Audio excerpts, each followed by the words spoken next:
Well, hello everybody. Champ Chat is back. We weren't here on Tuesday, but look, we couldn't let you hang too long. So tonight we have me as normal and John Merrill. Surprise, surprise. Who else could it be? Evening all.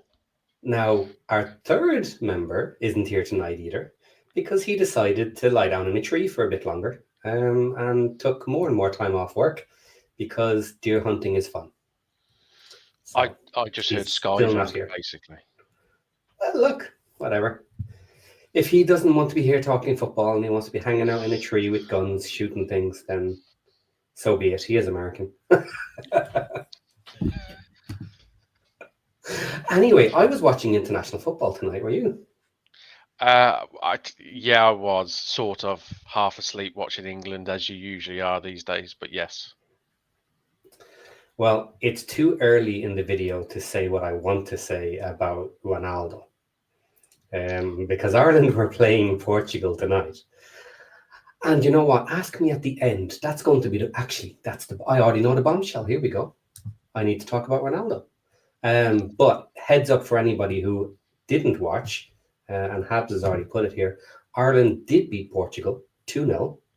And our main man Ronaldo got a red card for being a bad boy. So there we go, guys. You've got your heads up already. What is the bombshell of the night? But that is international football, and we're not here to talk about international football. We're here to talk about championship football because it's International Week. So we have to talk about something. Right, guys, let's go for it. We are not going to actually kind of get in depth into the matches because I'm sure everybody knows about the results now for the last two matches that happened last week. But we are going to run through the matches, how the teams did. We're going to have a quick look at what matches they have to look forward to when they come back from the international break. And where they may or may not be with their form going up or down the table as we have a look at that. Once that is done, we are going to do a bit of a deep dive into the managers again, because obviously the big news of the championship is it is an international break. So managers are getting fired, are walking, are leaving. And at the moment, we have 4 teams that have no new manager yet. So interim managers or interim coaches or whoever is looking after them, they'll try and figure it out before the international break ends, I'm sure. And quick question, do you think any more managers will go during this break? Or are we Uh, done? I would love to say we're done, but you never say never. Um, it sounds horrible, but there could be some sort of compensation agreements Mm-hmm. being sorted. But there are no whiffs or no news of any Mm. others. But I'd never Well, say never. well, we'll have a look at it because I have been prepping today because I have nothing better to do with my life. And I went back to the last couple of seasons to have a look at all the management movings between the different teams. And it's quite interesting in a kind of a geeky way for anybody who likes it. But on the Discord this week, a lot of questions have come up about how many managers are out and how quickly they get dumped and all this sort of stuff. So we'll have a look through it, and then maybe we'll also have a look and see is there anybody else we should be putting on Sackwatch. That's if not this international break, then coming up near Christmas. They could be on a watch for someone else moving as well. So before we just start that, hello to everybody in the chat. We have Kelly Davison listening as she flies around in her car doing errands. Rick Miller, is the break over yet? Hello. Hello from LBC, from Bono. Habs is in the house, yo. Marie from SoCal is here. Nick Donlan, what's up, guys? What's up is Portugal lost. They got their asses handed to them. And that was before they went down to 10 men. DZ is in the house. Sweet. The like button. Is it fun? I don't get this. I'm now like Josh. I'm not reading things before I put them up. Sweet, the like button is a footy ball. Love it. Oh, okay. Is it? The like button is a footy ball on YouTube. I need to have a look at that now at some point. because that's interesting. Esteban put up the comment about the 4 managers. Tommy L is here. Mary is here, and that is everybody. So, guys, if you have questions on managers, management, all that sort of stuff, get them in tonight. We'll have a look through them and try and get everything done. So, with that being said, I'm just going to bring up the leaderboard here, and well, I'll show it on screen. I suppose that's probably easiest. Drop it up there for a little bit so we can have a quick look at it. Present share screen. There we go. Okay, so first up is Coventry City on 34 points. Obviously, 15 matches. Almost everybody is. They won their last 2 matches, and that was a 3-1 win over Sheffield United and a 1-0 away win versus Stoke. So they were the 2 matches last week. What did you think of those? Pretty good by Coventry to push ahead. The Stoke one, especially. That was Yeah. the one I thought, do you know what?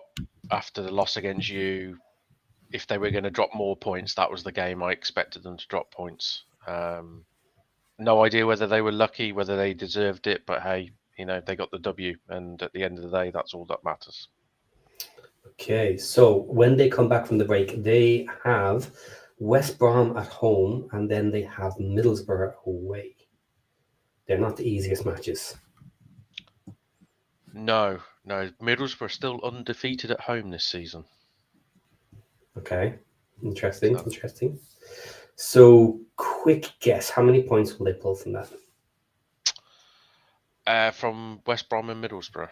Yes. Do you know what? I think they'll pull 6 points. Really? Yeah, I do.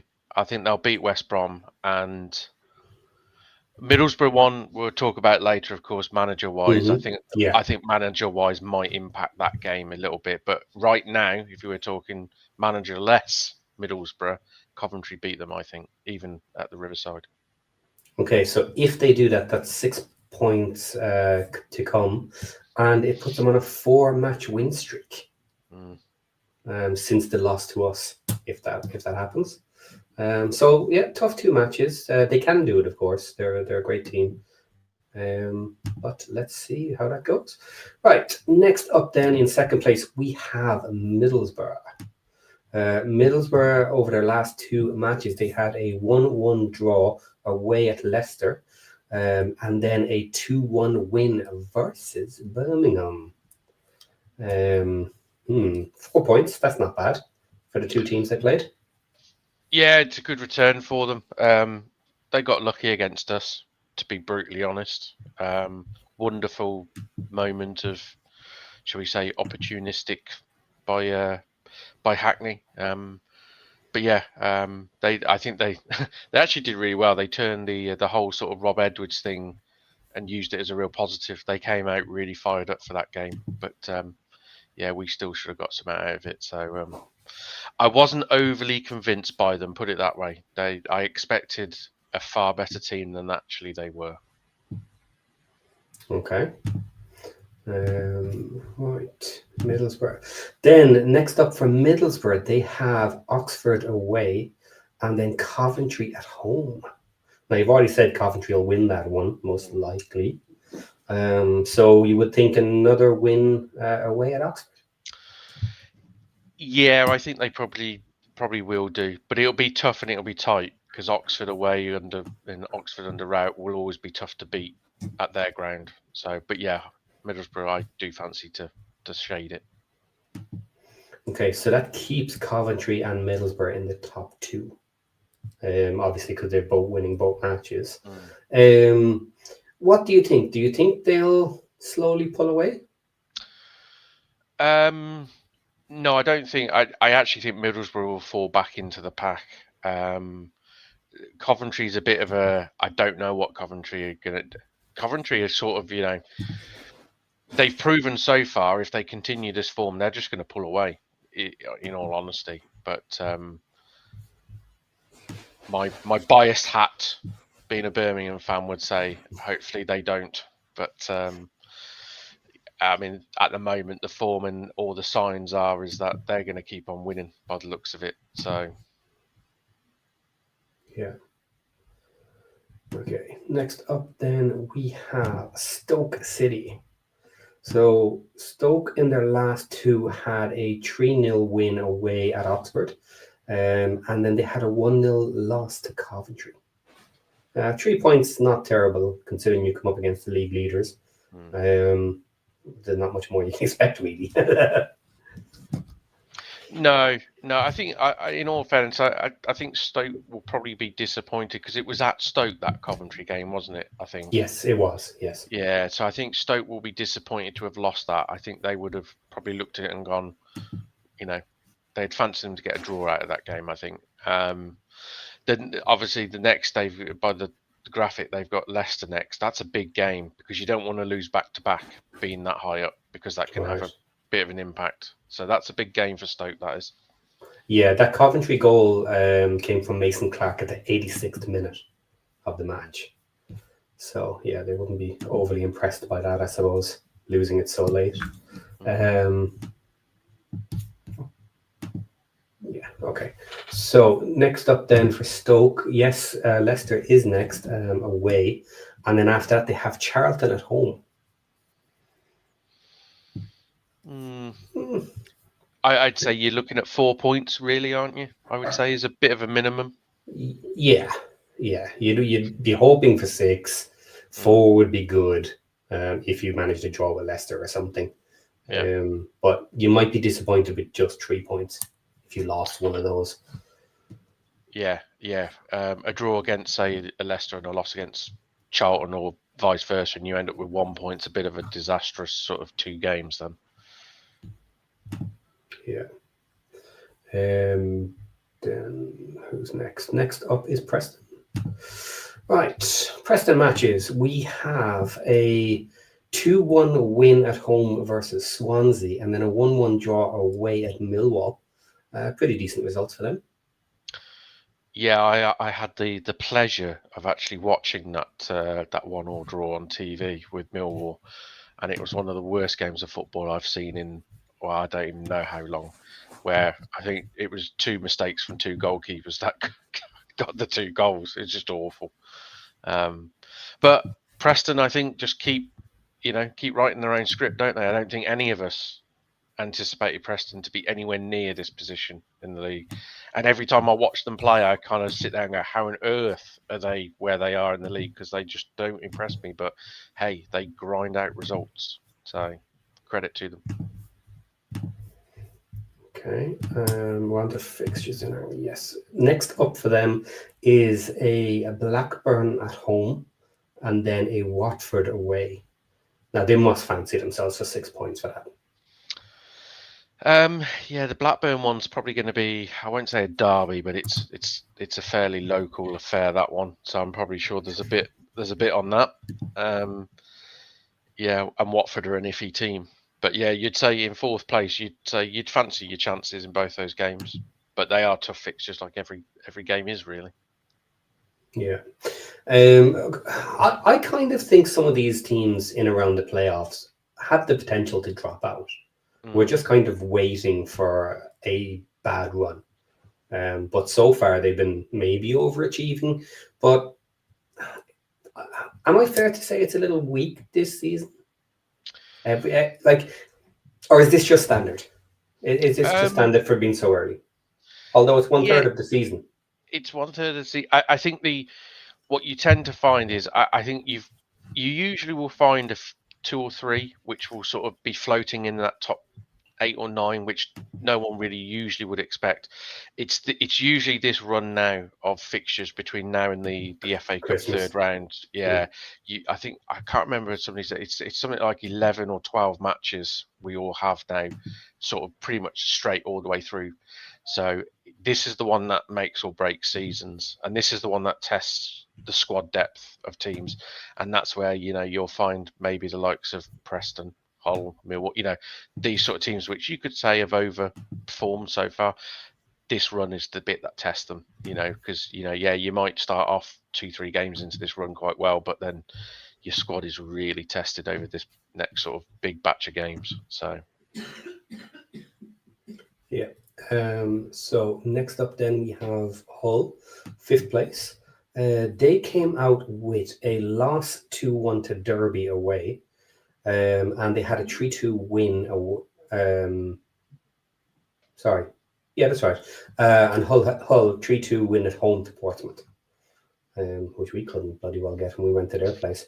But 3 points out of 6 there, Portsmouth and Derby. Derby are doing amazing at the moment. They're pulling out real results. yeah, I wouldn't be surprised if they are the form team or one of the form teams in the division at the moment. I still think Hull will be disappointed to have lost that game. Yeah. But the one thing you would say with Hull at the moment is they score goals, so Yes. they are essentially in every game with a chance of winning it because they do score some goals. So,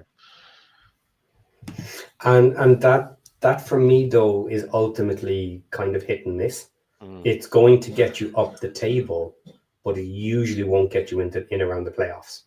Ultimately, you'll get caught out too much. They've been playing really well. They've been overachieving. Can they keep it up to the new year? Yeah. You see, this is where, and you're going to hate it. This is where XG stats are sort of half useful because they show long-term patterns. Whereas if you look at Hull, their XG from an attacking point of view is very good, but their XG from a defensive point of view isn't so great. So, and as we all know, defensive XG kind of doesn't really fluctuate massively. So it kind of stays in and around where it is as a bit of all the, but your attacking XG can really go up and down over the season. So when you sort of see a pattern like that with Hull, you'd say, okay, well, yeah, maybe defensively they get slightly better, but the attacking side of things might drop off. And if that drops off just even a little bit, those draws and those wins suddenly become losses and draws. And then that's when you start to really drop down like a stone. Yeah, like the fact that they can manage to score 3 to win by 1 goal against Portsmouth is good, but it just means a slip up and you're making draws, and a bad game and it's very easy to lose them the way they're playing. So that will be an interesting one. So when they come back, they have away at QPR and then at home to Ipswich. Not easy games, those ones. No. I mean, away from home is always tough with anyone, isn't it? But they'd probably look at that QPR game and say that's the more winnable fixture out of those two. Agreed. So lucky to take 3 points, maybe, or happy with 3 points. They should be really. I suppose it's one of those, isn't it? If you were offered 3 points out of the next two, you'd take it. But also you'd also say if you got 2 points out of the next two draws, you'd also probably, I don't know whether you'd feel better because you've drawn both and you haven't lost one, but if you win and lose one, you get more points. So yeah, that both of those scenarios are kind of ones where it really depends on the performance. Yeah. You know, as to whether you'll settle / be happy with the points you got in those. So maybe a little bit of a test for Hull in those two when they come back. Right, 2 is next, Millwall, and then we are finished with the playoffs. So last of the playoff teams in 6th place, we had a 4-0 loss away to Birmingham and a 1-1 draw at home to Preston. 1 point out of those 6. A little bit of slide there. Do you want to show off and talk about your 4-0? Feel free. It was a little bit of a surprise because I think, in all fairness to Millwall, they've only lost twice this season, 4-0, and the other time was against Coventry. But they I have to say, in what I've seen of Millwall, pretty much this season, in all fairness, they're not very good. They were a very workmanlike side with a little bit of quality here or there, but nothing really to write home about. And I think we did score at the right moments, but they're a side which you could tell don't normally score a lot of goals because we went 2-0 up, and as soon as that second goal went in, you could tell by the body language of their players they were done. They knew the game was it. They knew they weren't coming back from that. Which I always think if you got a team that goes 2-0 down and almost they know they're not getting anything. That's a dangerous thing to have because, anyone can concede 2 goals against anyone in this division. So, but yeah, I'm not convinced Millwall stick around that top 6. I think they'll be ones that we might see on the slide down. I haven't been impressed with them, especially recently. Good. The more that slide down, the better. Slippery slope. We'll catch them on the way up. Okay, so then just outside of playoffs, starting with Ipswich Town on decline. Now, this is one of the 2 teams that still has a match in hand that they need to play to catch up with us. So that 23 points could be more, which would push them up into the playoffs. I think a lot of people were expecting this to happen. Ipswich started really poorly, but they have started to show their form. So what did they end up with? They ended up with a 1-1 draw at home to Watford, and then a 4-1 win away at Swansea. Now, I'm sure we can mention that just for a second, because after that match, a new manager appointment was announced to the world. We need a new manager. And that became 4 managers. So interesting there. But we are talking about Ipswich at the moment. So they're doing quite well. But a draw at Watford, I'm sure they weren't too happy with. Or sorry, at home versus Watford.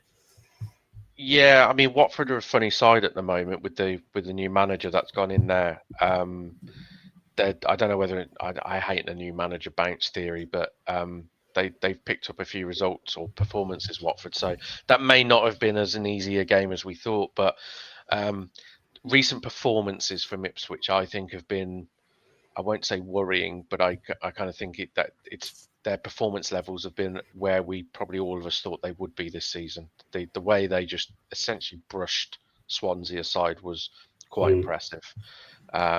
And you do wonder if that, I mean, was that, as you can see there, that's 3 wins in the last 4, isn't it? So, yeah, they look like they're probably coming into their stride now. So, and of course, if with the game in hand, if they win that game in hand, they'd be what, 4th, right on the backs of Stoke. So, I mean, yeah, they're well in it, aren't they? Let's be honest. Yeah, I would say Ipswich are almost a lock for playoffs, certainly this season. I don't see any reason whatsoever that they should go on a massive slide and end up outside the playoffs. That sounds a bit crazy. So, yeah. The question then is, how far up can they get? How high can they chase? And can they get to those top 2? Because obviously they'll want autos. A lot of people pick them as their number 1 for the season. So, yeah, I still think they'll win it, personally. They could. It's still early enough. I'm certainly not worried about them not having time to do it.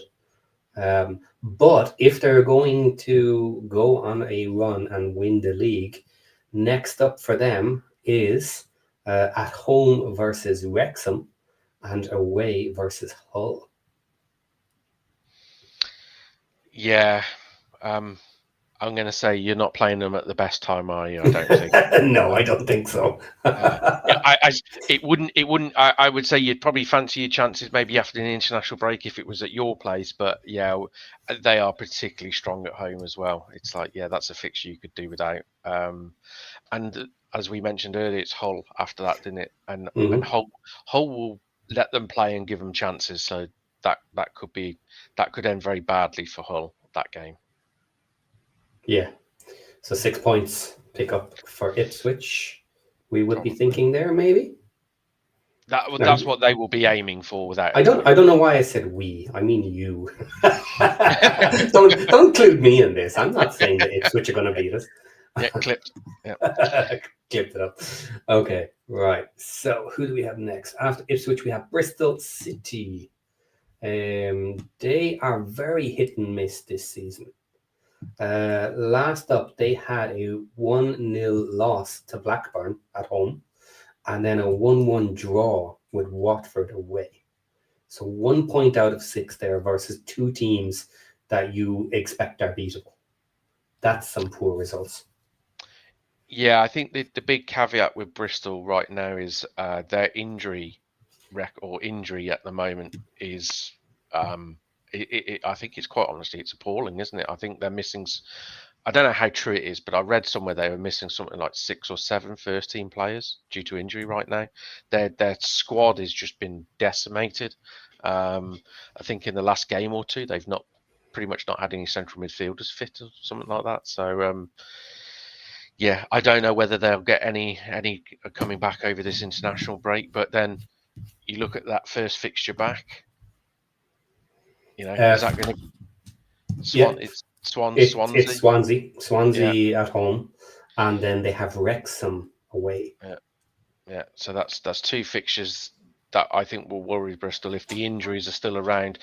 I mean, you don't, Swansea potentially under a new manager first game back. That's it's a game you don't want, isn't it? Yeah, it's a weird one. Even if there's no manager, even if they're still on interim manager, it's one of those dodgy ones that teams can come together on under having no manager. You know what I mean? Just we want to get this done. We want to show we're better than we have been.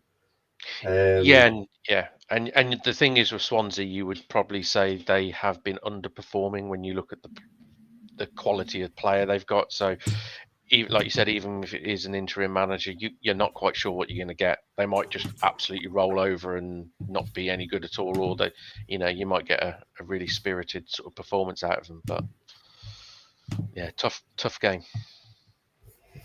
Okay, then next up are our old pals Charlton. They have been doing pretty well, but they are sliding. They are on a slide, and they had a win 1-0 at home versus West Brom, which was a good result. And then they had a loss 1-0 away versus us. So your thoughts first, and then I will throw some shade at Charlton. Yeah, I haven't been convinced with them really. I mean, that one win against West Brom was a really late winner, which was a goalkeeping error. It wasn't like any stupendous goal, so you'd say that realistically should have finished a draw. Yeah, they don't score a lot of goals, do they, Charlton? And that whenever you're a side that don't score a lot of goals, your wins and draws are very sort of on the fine line. So yeah. And of course, obviously, it was great to see you boys beat them and Nathan Jones crying. So yes, he was crying just a little bit. Okay, so yes, it was a 1-0 win. First half wasn't amazing. Second half, we were extremely dominant on them, and I was expecting a goal to come at some point in that second half, but it was a really stupid move by the defender. There was no one around him. Maybe he got nervous, maybe he didn't know who was there beside him, but he jumped up with his hands flailing, and he managed to hit the ball with his hand. So on replay, it was a very clear penalty. He tried to flick his head to show that it wasn't a penalty, that he got it with his head, but no, I don't know what the hell he was doing. And then afterwards, Nathan Jones being upset at the loss and upset at our crowd. There was actually some stick online about our crowd being quite aggressive towards poor old Nathan. And he was having a bit of a back and forth with some of the fans apparently. And then he was having a bit of a back and forth with our management coaching team as well. Not Parky, he stays out of these things. And there was a part during the match as well where he tried to block one of our players from getting back onto the pitch. When he was off the sideline. I thought that was quite funny. But afterwards, he came out in an interview talking about the match and saying, well, look, it probably was a penalty, but I haven't seen it yet, and blah, blah, blah, etc. And he says, but I did give the Wrexham fans a gift because they were singing my song, which is basically a reference to football in a circus. So we were singing that through most of the match, and he decided to say that it was his gift to us. Yeah. Let's be honest. He's an absolutely terrible loser, isn't he? He's one of the worst sore losers, and it's fantastic when he loses. So Ah, yes. And so that leads me on to the slide. So the slide is starting, but it is going to continue. Next up, they have Southampton at home, and then they have Stoke away. They're not two good fixtures you'd be looking forward to. No, they'll be lucky to get anything out of those two fixtures. Being honest. Yeah, that's my opinion on that one. Absolutely. I wouldn't rule it Um, out though. They're the sort uh, of side that could get two draws out of that because the type of side they are. But equally, you could easily see two losses. yeah, I think it will be two losses, but they have been good at pulling results, just Mm. 1-0 wins, and having decent defense. So you never know; they might get a result out of it. But I would love to actually slide past them in these two matches, but it will take some good results from us to do that. Mm. Right. So that's enough for Charlton. Let's get rid of those. Next up, then we have Derby. Yes, Derby Intent. And they had two wins. Derby at home 2-1 to Hull, and then away 2-1 versus Blackburn. Um, middling to low teams, but they pulled out the results. We've spoke about Hull being higher up the table, that they can pull results with their attacking, but that's one, it just didn't work for them. So great results for Derby. They are a lot higher than were expected, I think, by a lot of people. They've been doing really well. Yeah, I think. I mean, I like John Eustace, for obvious reasons. But I mean, 5 wins on the bounce is nothing. Nothing short of it's perfect, isn't it? Carlton Morris is scoring goals.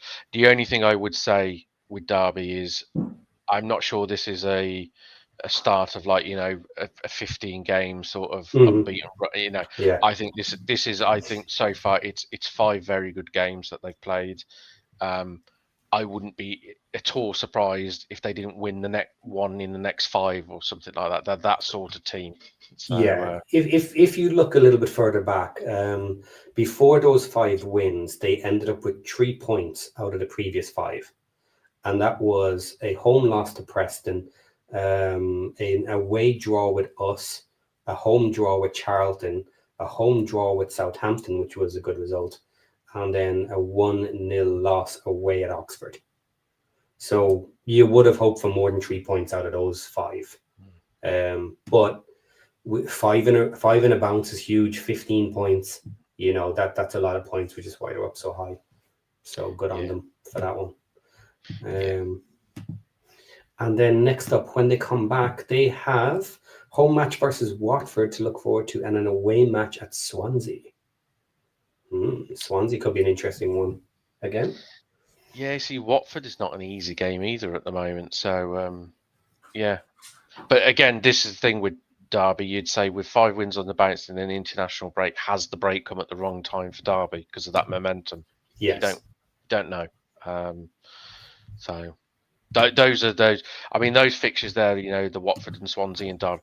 I mean, they're just 3 teams you expect to be in around the mid-table. So those results could be absolutely anything to anyone, couldn't they?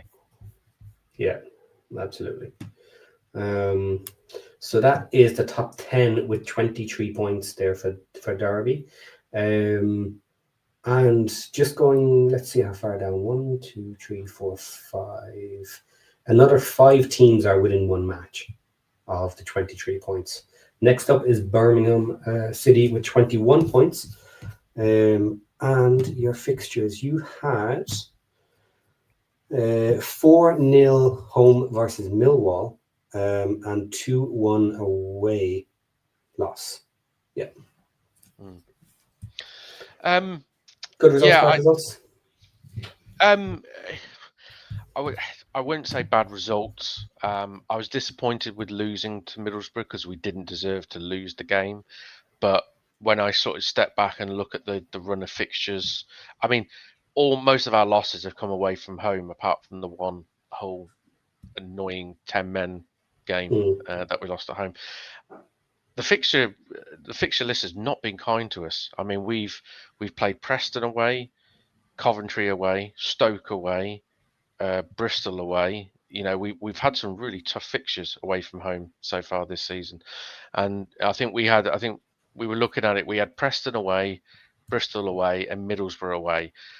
And if you had offered me 3 points, so 3 draws against those 3 teams away, I would have said, "Do you know what? Yeah, that's a good return if we can win our home games."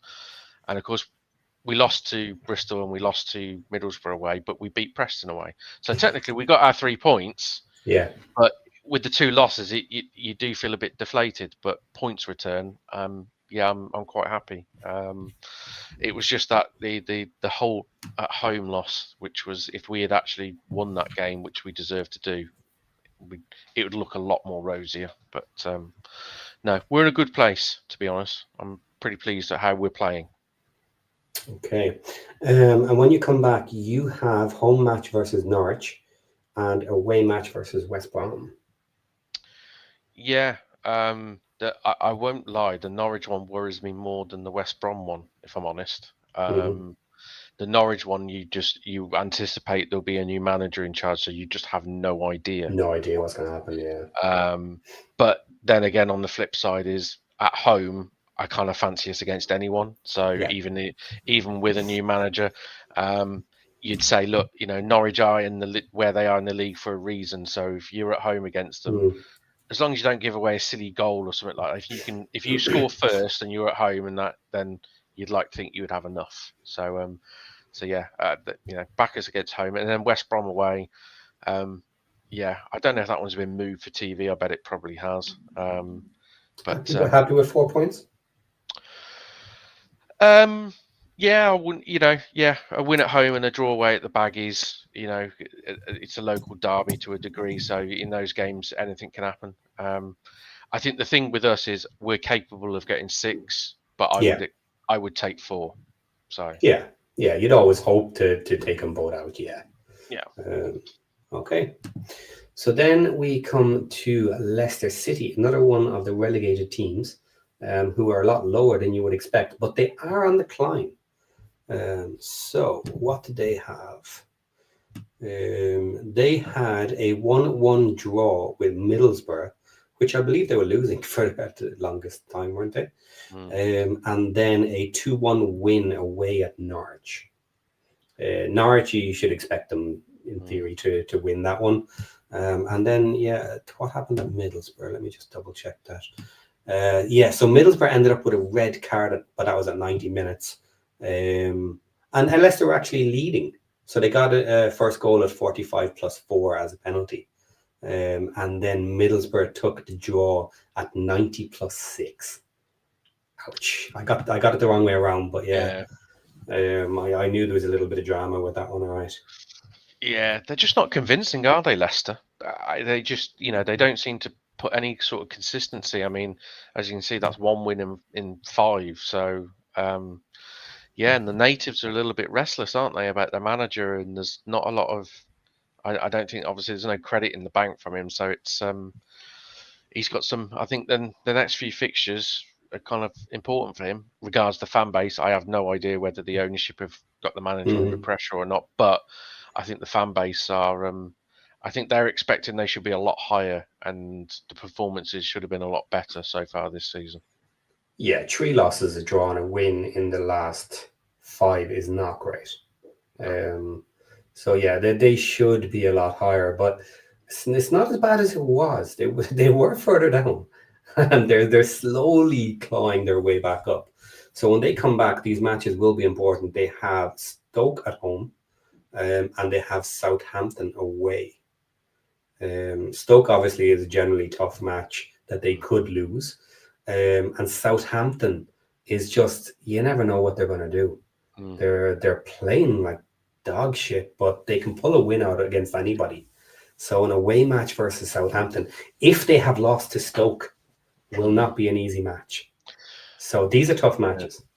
Yeah, and the thing is with Leicester, you put those 2 fixtures and say, right, where's the win going to come from? I have no confidence in predicting a win for Leicester right now. You know, yes, they could, but equally, like you said, they've got Stoke, where Stoke are really tough, and you know, you could quite easily see Stoke winning that 1-0, for example. And like you said, Southampton away, I mean, that could be anything. Yeah. So, yeah, and they don't score goals, do they, Leicester? Considering the talent, That's the problem. They're very good with the ball. They're very good at playing around in the back half of the pitch, in their own half of the pitch. They're not very good up front, and that's what's really crippling them now. Can they do something about it in January? They probably should. But the question was here from Marie, who forgot her question mark, but no problem. What is going on with the Leicester points deduction? No one knows. It's still up in the air. We're still waiting to see. It's likely going to come in the second half of the season. So, don't know. We're all waiting. Everybody has their opinions. Some people say they're going to get absolutely hammered. Some people say they're going to get away with a load of it. It's not really going to matter. But considering that there are points reductions likely to come in at some point, they're not in the playoffs, which is where they're expected to be. So we will discuss that when we hit the managers, because that'll be a talking point with regards to that as well. So no one knows at the moment. A little too early in the season, but all has gone quiet at the moment. So then after Leicester City, we have little old Wrexham, the top of the bottom, let's say, at the moment. We are in 13th place, just nice and central, on 21 points. So we are technically in a draw with 4 teams in total. And it's just goal difference, which is not crazy. We have -2 to +2, and we're on +1. So we are on decent form. We have been climbing the table slowly. Win, draw, win. So let's pull it up here. So our last 2 matches, Portsmouth 0-0 away. What a dirty result that was. I was at that match. It was one of the worst matches I've ever seen. Portsmouth looked like absolute trash, and we were worse in that match. It was horrendous to see. I was happy we got away with a point. Yeah, and I think you did get away with a point because they were the better side on the night. I did feel for you going to that game because it was a dreadful game of football. Yeah. I wouldn't even classify it as a game of football. It was who could kick the ball at the highest and the furthest competition more than anything. Yeah, I have to say I was a bit surprised by that performance. I expected more from you. I knew we'd get a reaction from them, but I expected more from you guys in that one, I have to say. There was 4 or 5 really bad mistakes that were made in that match, and any and every one of them could have / may have led to a goal in a different match at a different time. They were all dreadful, and we got away with them. Yeah, your goalkeeper basically saved your bacon. Oh yeah, absolutely. If it wasn't for him, I mean, that was going to finish 2-0 comfortable to Portsmouth, I think, because he made some really, really good, important saves at key moments too. Key moments of the game. So yeah, they could have scored numerous on us in the first half. Once again, we played better in the second half, and Portsmouth only really had a couple of decent shots in the second half, but they were good enough that AO had to save them. So there was 1 or 2 crackers in that second half that AO really saved their bacon. But yeah, it's solitary point there. And then we had the Charlton match, 1-0 at home versus Charlton. A fun match to watch, actually. Partly because it was Charlton and Nathan. And then just the fact we got a relatively late penalty, which was deserved. The pressure was there. And c'est la vie. It wasn't an amazing match. I really would have hoped we would have scored more versus them and had an easier match in general. But we got the win. We got 4 points. Would we have hoped for all 6? Yes, but you'll take it, kind of, begrudgingly. With it, well, not so begrudgingly when we deserve to lose versus Portsmouth, but yeah. Yeah, I mean, it's one of those, isn't it? Draw away from home and it followed up by a win at home. everyone takes it. I think 4 points out of 2 games, 2 points per game. You know. Yeah. So when we come back, we have some interesting matches. We have away to Ipswich, which we've already mentioned, and then we have home to Bristol City. So I would be happy with 3 points out of that. Yes, I would say yeah. Ipswich is a real tough one. I also think Bristol's going to be tough for you, because I think the way that Bristol play, they will give you the ball and play on the counter attack, which I don't think suits you. And I think, I think I've read somewhere that Bristol are one of the best counter attacking sides in the division. They pretty much score the majority of their goals from counter attacks, because they've got a lot of pace in the key sort of front areas. Yeah, it'd be tough. Two tough games, but you know, you'd say you'd fancy your chances at home against anyone, wouldn't you? So yeah. Bristol is beatable. They have very good matches and they have poor matches. I suppose irrelevant of the results, because they're high enough, they're 8th place, so they're getting decent results, but they've had some really poor performances as well. So yeah, I with 2 tough matches, I would hope we come out with at least 3 points between the two. You know, hope for 4, and then you pray to God if you get 6. You go, ooh, thank you. Yeah.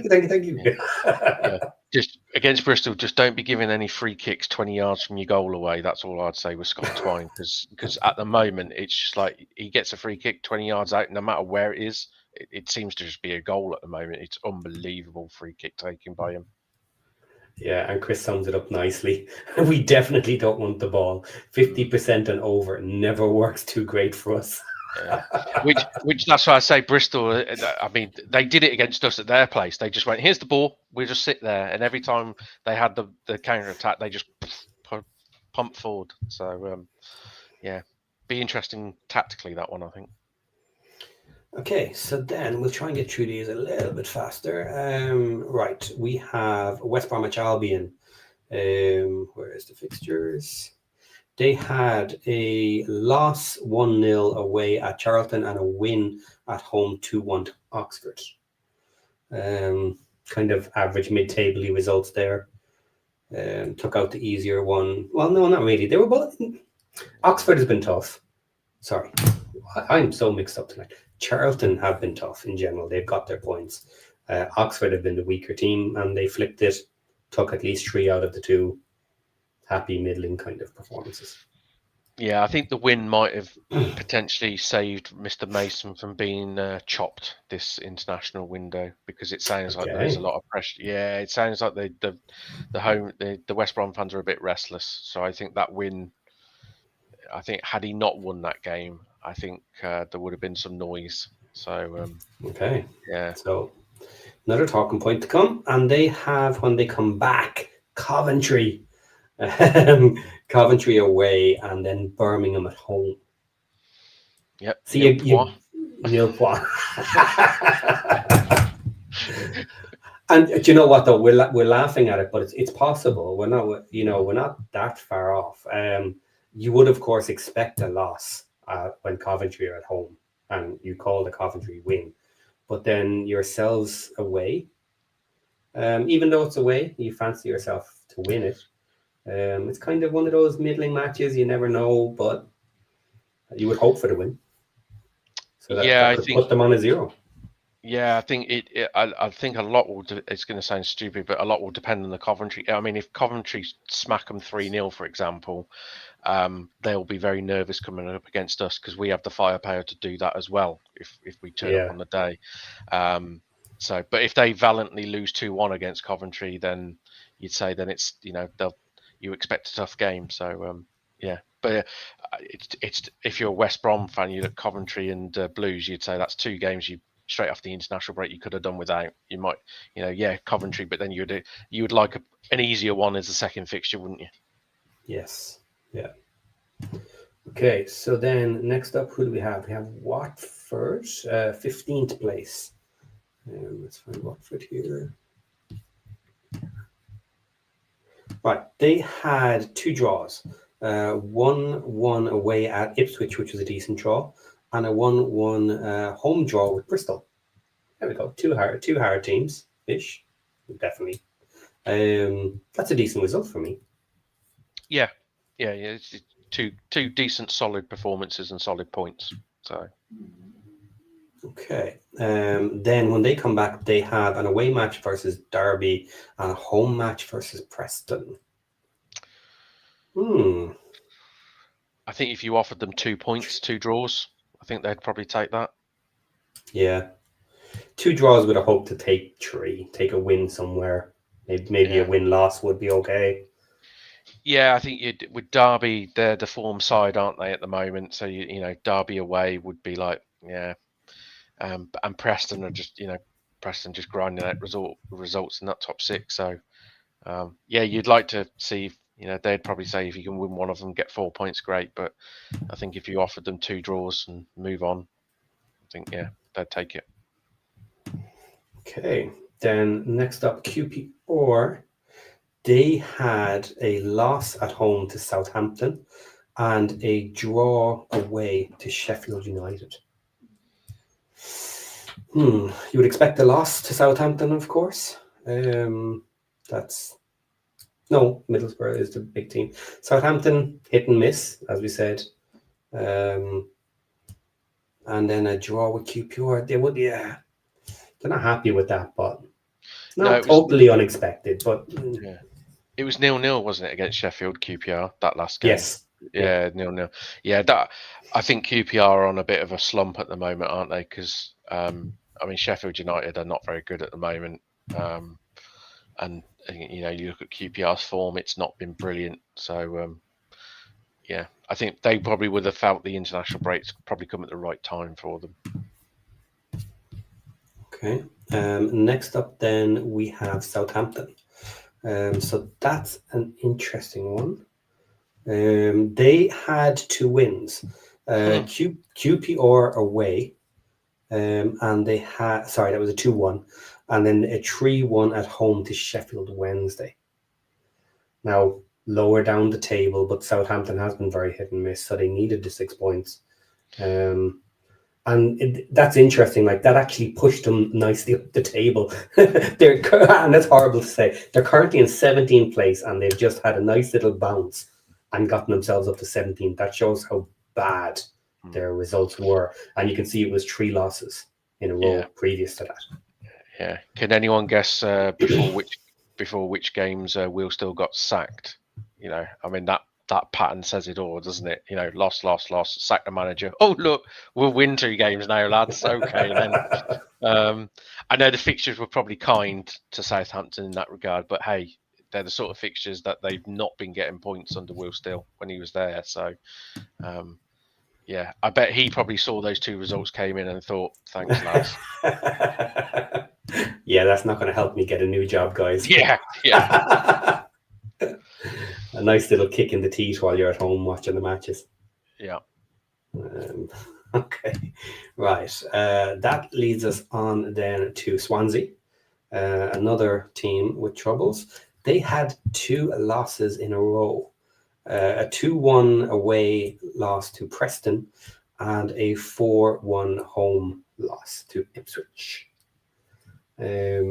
Ipswich obviously was the nail in the coffin. Horrible to get a big team at that point, or a big team on form, and take a kicking and then get called out.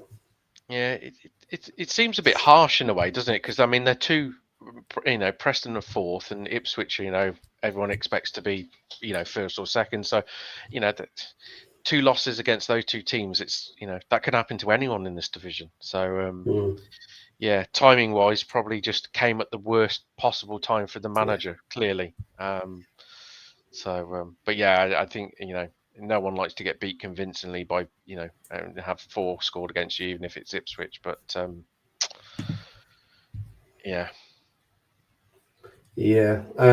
what also didn't help is the fact that we're ahead of them.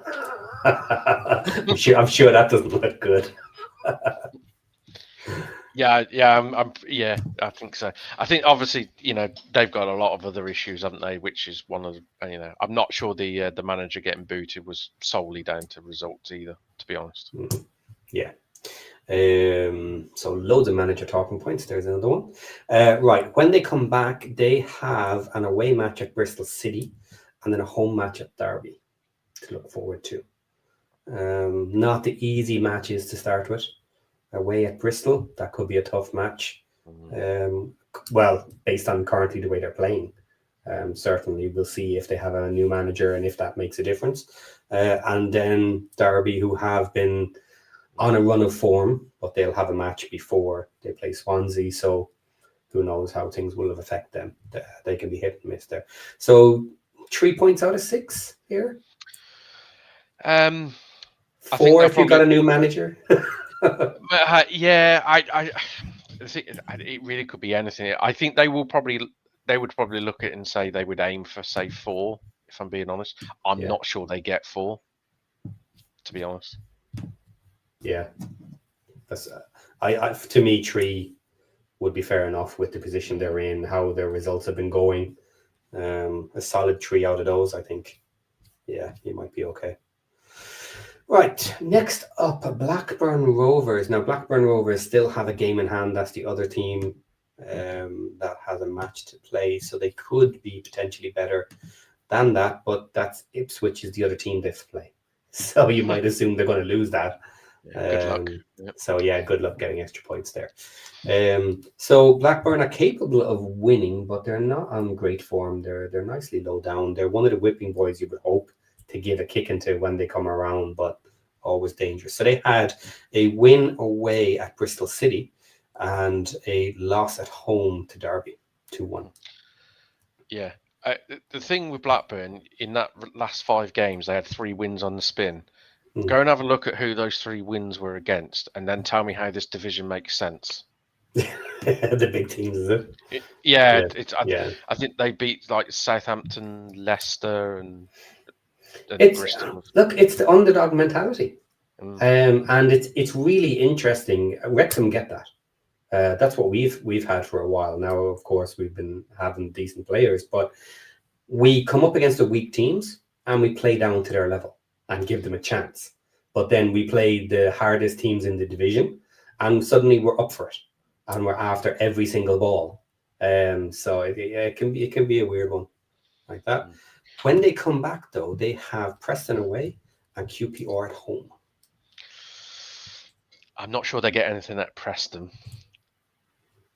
I think they probably earmark that home game against QPR as a must win, shall we say? Yeah, because it's against a team which I say near them. It is points wise pretty near them,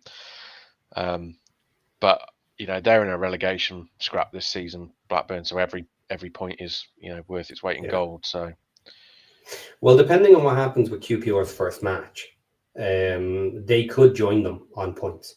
Yeah. If depending on the other results. So, yeah, they're close enough to be scrapping with them. And you have to look at the teams behind you, and some of them would worry you for later in the season. They're not playing well now, but you don't want to be this close to the relegation. So you want to be pulling at least 3 points here if you can. That would be the hope, obviously, is to pull 3 points out of 2 matches occasionally, which keeps you above the 1. That's a 1.5 per match for them. Watford is next then. Yes. No, it's not. So who's next? Portsmouth. Yeah, I haven't got them ready. So 2 seconds. Too many teams. Okay, ready. So Portsmouth have had a draw with Wrexham 0-0, we mentioned earlier, and a loss to Hull 3-2. So 1 point out of 6 there, not great. They would have hoped for something better than that. Yeah, I think they probably, I wouldn't have said they would have earmarked, but I think they probably had the game at home against you down as a game that I won't say they needed to win, but I think that's probably one they would have put down as that's a game they can't. Home matches, you always try with the home matches, Yeah. Okay, and to greet them when they come back is a home match versus Millwall, and an away match versus Sheffield United.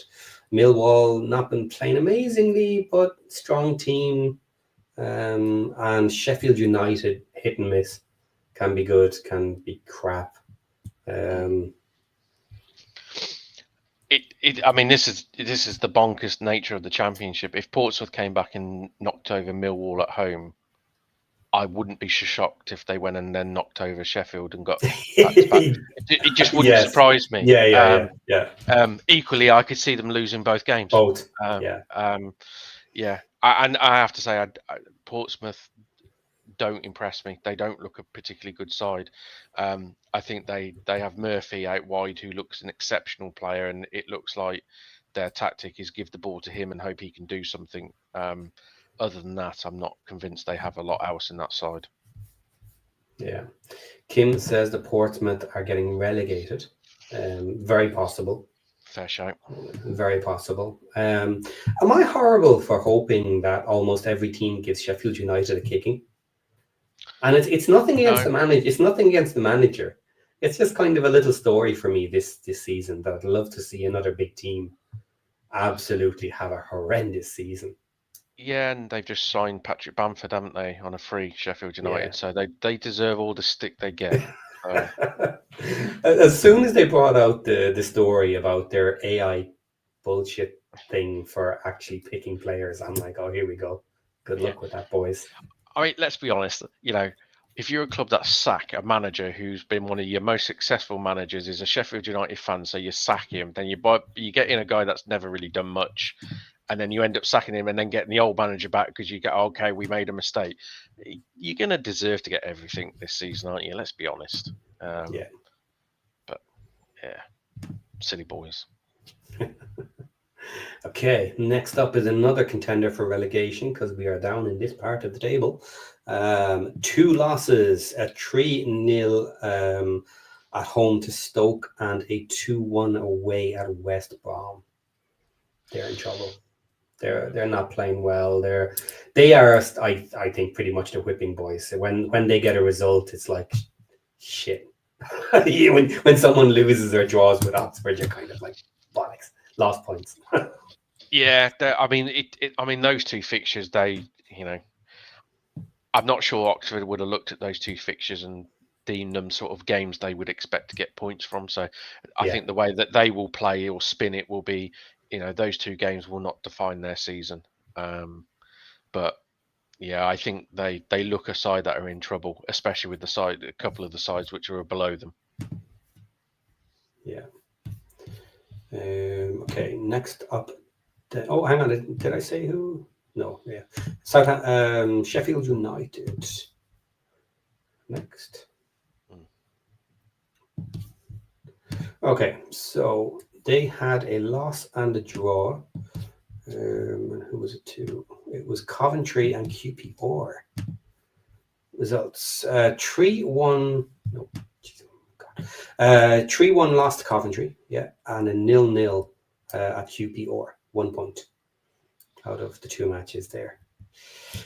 The way they're playing, what can you expect? They're going to get crap results like this. They're on no sort of momentum whatsoever. I think the ironic thing is, I think the performance against Coventry, they didn't play badly. They just come up against a far better side. Yeah. I think the performance against QPR was crap, and I think that's the thing that probably annoyed them more, is they could arguably reckon they might have played better against Coventry and lost than they did against QPR and got a point. Yeah. But they're bang in trouble, I think. They really are, because they stink of a side which just don't seem to be able to get anything together. And bringing the manager back hasn't worked, because there's been enough sample size with him there now that suggests that he hasn't suddenly turned it round. And they don't look, any better, to be honest. And I'm sure you'll touch on it now. They've got a juicy fixture next, haven't they? Yes, they have. So when they come back, they are welcomed to Birmingham away, and then Norwich at home. No, you got Sheffield Wednesday. What? Oh shit! Sheffield United. Who were we just talking about? Sheffield United. I think you probably clicked on Norwich because Norwich have got us away. Okay, so they have Sheffield Wednesday. That's what you meant. Yeah. Yes. I'm catching up now. Okay, it is 1:20 in the morning. I will always use that excuse when it suits me. Okay, so Sheffield Wednesday away match, and then Portsmouth at home. 6 points is what you better be expecting from them. Now, I think we might hold off on that just a little bit for our manager chat, because surely you just look at the teams. Forget about how bad Sheffield United are playing. Sheffield Wednesday for 3 points. They need to get out of that relegation zone. Much is expected of a team that's supposed to be this good. And Portsmouth, who are not an easy team, they can pull a draw off you. They are technically beatable. They're in 20th, so. That's it's Sheffield Wednesday away, isn't it? They've got Sheffield Wednesday. Yeah. I reckon I'm not sure Wilder would take, but I reckon if you were asked any Sheffield United fan right now and said, take a draw away at Sheffield Wednesday, yes or no, I think every single one of them right now take a point away at Sheffield Wednesday. I bet you, I'm telling you they do. I'm telling you they do. I mean, yes, it's Sheffield Wednesday, all the troubles and all that, but Hillsborough is going to be absolutely ram-packed, and they have got nothing to lose, and they'll be going into that game with absolutely no fear. And Sheffield United have got everything to lose in that game, and they are playing absolute doggo. Sheffield Wednesday 2-0. Come on, lads. See, that's the thing. We should be cheering for Sheffield Wednesday for every single match for the rest of the season, except us, because we know they're not getting out of relegation. They might as well take points off everybody else.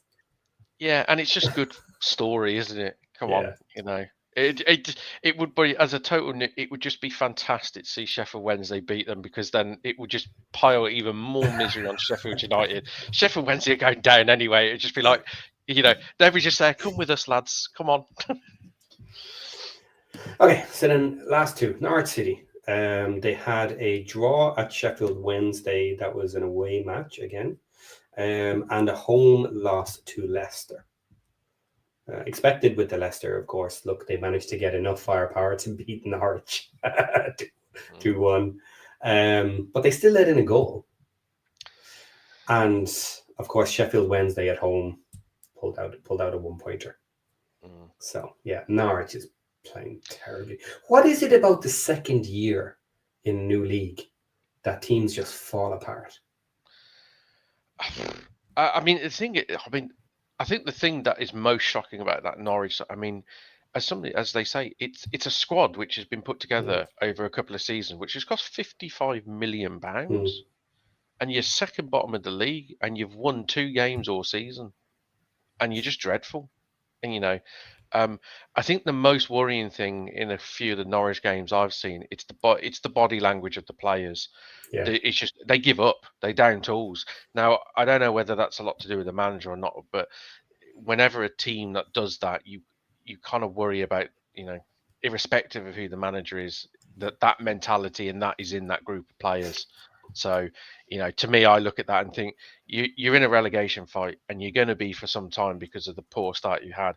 If you've got that as a mentality somewhere in your psyche and within that in the group, you're going to find it hard to get out of it. But then again, they do have arguably one of the best strikers in the division. So, if they can get him scoring goals, they can win any game. So, yeah, but it's just, I think would you reckon it's probably even, I would say it's more of a surprise to see Norwich where they are than it is Sheffield, if I'm being honest. Yeah, maybe. And I realized when I said it that I said something stupid. I was actually thinking of Oxford and their second year in the division. And you nicely didn't call me out on it, but I'll call myself out on it. That was stupid. No, Norwich should be nowhere near this. It's bloody ridiculous. I don't know what it is with the colours, the yellow of Oxford and then the green and yellow of Norwich. Flip in my head. Maybe I got something I need to go and get checked in the doctor. But anyway, Norwich is ridiculous. ridiculous. How Manning lasted that long was interesting. They held on there and held on and held on, and the story was that you said it yourself that it was potentially going to be their sporting director that was going to get dumped, but no, that doesn't appear to be the case. He's hanging in there and he's pulling in a new manager again. So yeah, it's an interesting one. I would actually like Norwich to go down just for the fun of it. I know I'm trying to kick Sheffield United, but I wouldn't mind Norwich to go down. I don't think they will. I think Sheffield and Norwich will both escape. Yeah, I've got a good friend who's a Norwich fan, so I can't really say I want them to go down. I'm quite happy them to turn around their form after they've played us. Yeah. I did send him a message and just said that's when they sacked Manning. I said, well, that's just typical considering who you play after the international break. You couldn't just wait, could you? Thanks, mate. But no, I mean, like I said, I think with touching on Sheffield United, with the manager change and sacking Sellers and all that side of things, there's a lot of upheaval. Norwich, I think we all had Norwich in around the top 6 chase this season. Yeah. And to see them where they are, I think it's been the biggest shock so far in the league. Just to see them, I mean, they're just a dustbin fire. Let's be honest. Yeah. But again, it's one of those. You look at it, you look at the side, and you think surely they turn this round. This cannot continue. Yeah, and I don't think it's going to be crazy points to get out. Is the thing as well. Nobody has been doing great shakes in actually getting massive points, especially on the lower end.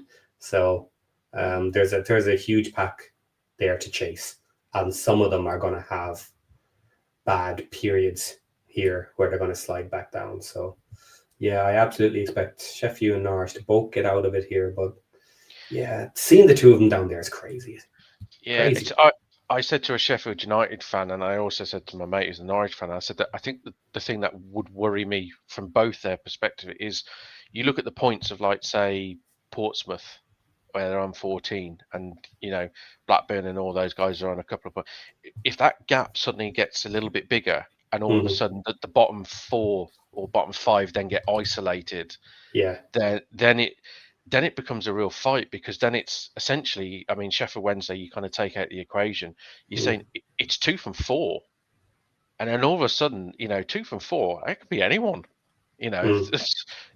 Then you haven't got like 7, 8 teams that can all move around and that, and then all of a sudden, the pressure really is on Norwich and Sheffield United, because they're saying, well, actually, 2 from 4, like, it can easily be us, and then that pressure mounts even further. So. Yeah, they need to turn it around quickly. Yeah, so Bono C has brought this up. I wasn't going to talk about this, but we might as well. The whole Sergeant Wrexham talk is ridiculous. That's just wishful thinking. But generally, the point is they still have 2/3 of a season to get out of relegation. Why would they sell him? Well, because he wants to go. And basically, if a player wants to go, they can make life so bloody difficult that you end up with no choice. Now, does he want to do that? Does Sargent want to do that? Does he want to get out of there before there's a relegation on his CV?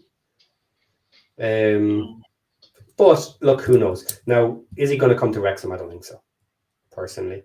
But where is he going to go to? Is he going to go to one of the top teams in the Championship?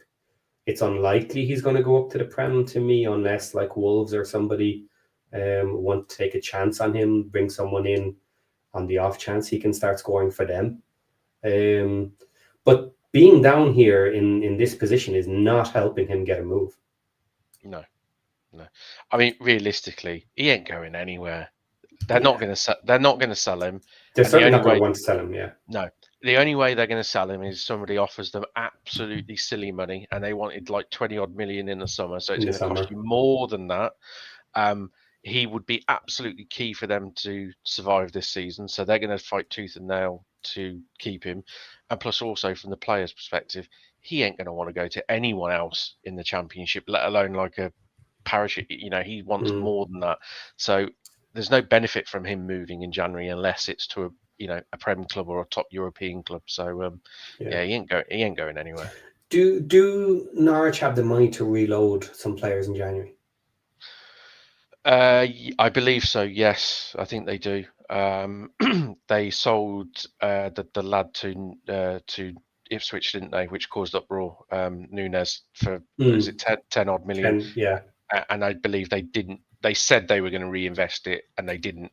Essentially, so yeah, they've got some dosh to spend in January with. Yeah, so like my potential argument, if you asked me to say why would you sell him, is if they feel they need to bulk up different positions in order to get out, you could sell him for 20 million in the aim of bringing in two players for him that are going to improve the squad in different areas. And then if potentially you're going to invest another 10 million somewhere that you have saved as well, that's three new players that would be of high quality to spread around the pitch to kind of fill in gaps or holes or whatever problems they may see they have. That's potentially a way to do it. If you're looking for the top of the table, yes, you need the real top star maybe to get you over the line.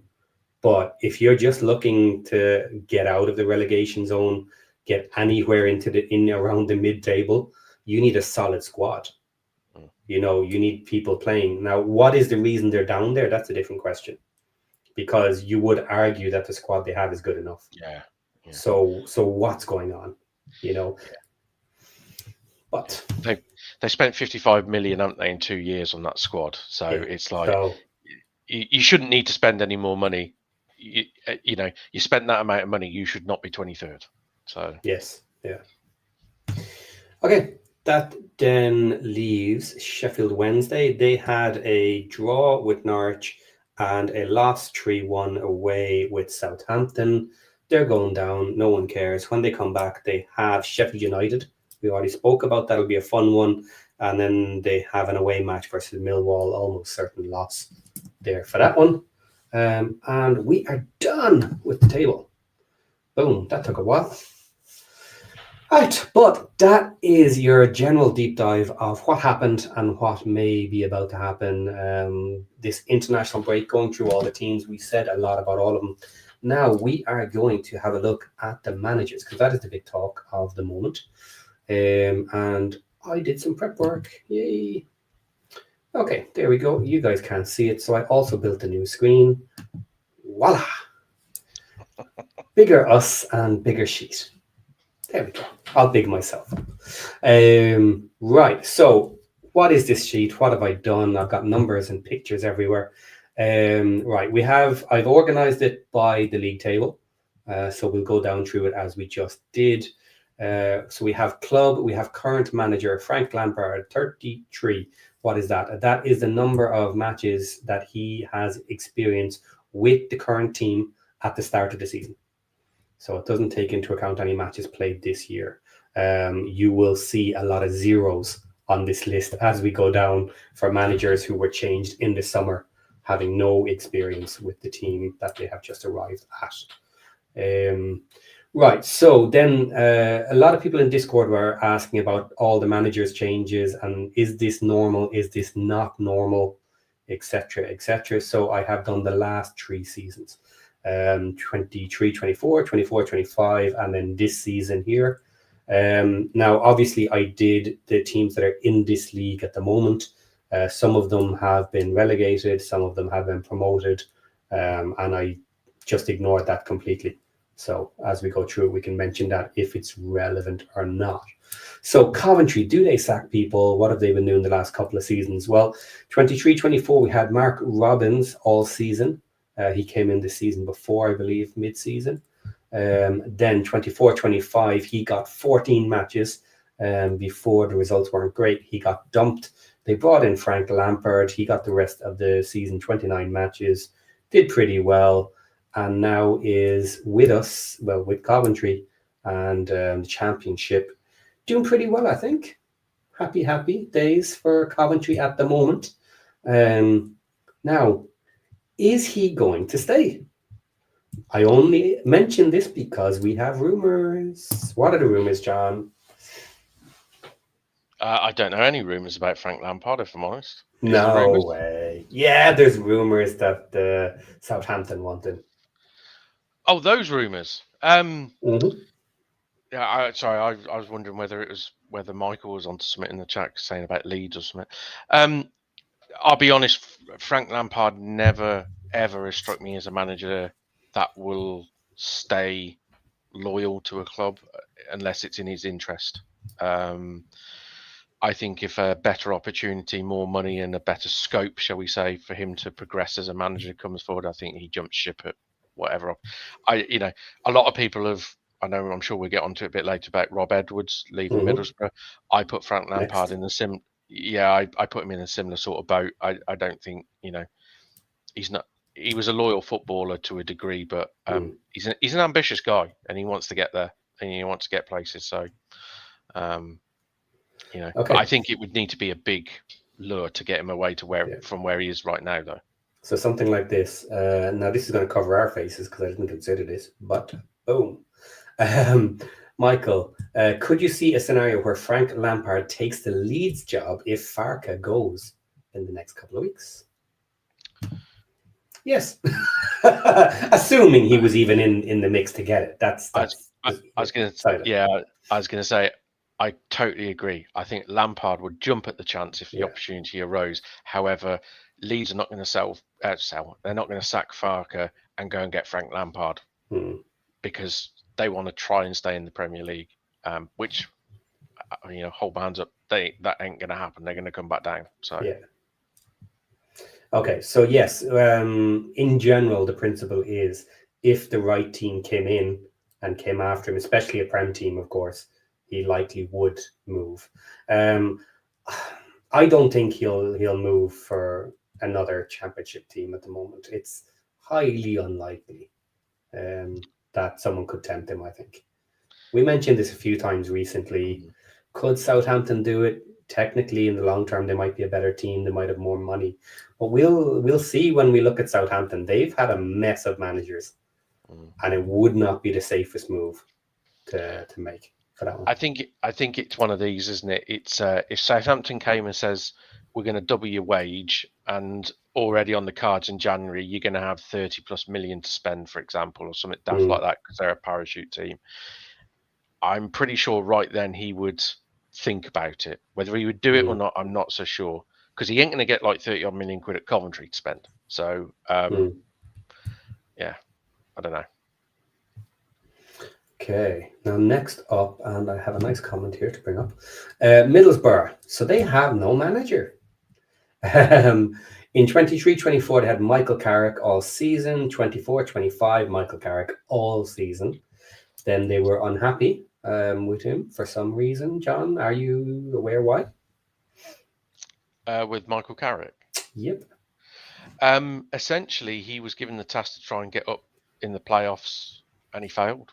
That was ultimately.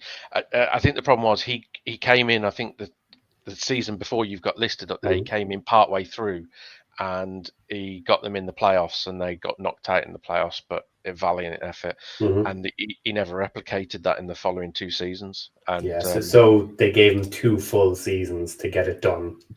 He didn't, and they moved on.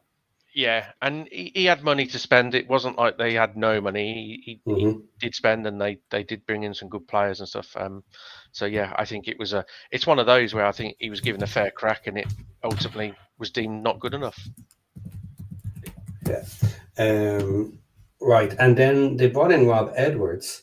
He got his 15 matches. He dumped Middlesbrough then for the Wolves job.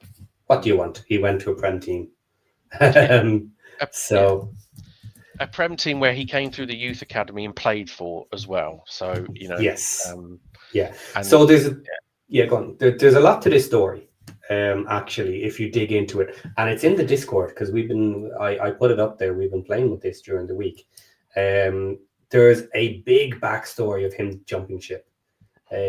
Forest Green Rovers put out a scathing press release after he left them in there. So he was with Forest Green Rovers and he moved to Watford. He played 11 matches for Watford, and then he moved to Luton Town to go to them. So this man has form of jumping around when the right thing comes to him. And there is some very funny stuff on social media. The fans were not happy when he left. Yeah, I'm going to say something controversial, I suppose. Well, I don't blame him, and I don't think there's a problem with what he did. I think we as football fans, we all get too emotionally invested in our clubs and managers, and that's kind of what Middlesbrough fans have done. You know, I think realistically, we have to be understanding of in the Championship, any given manager is essentially 6 games away from the sack.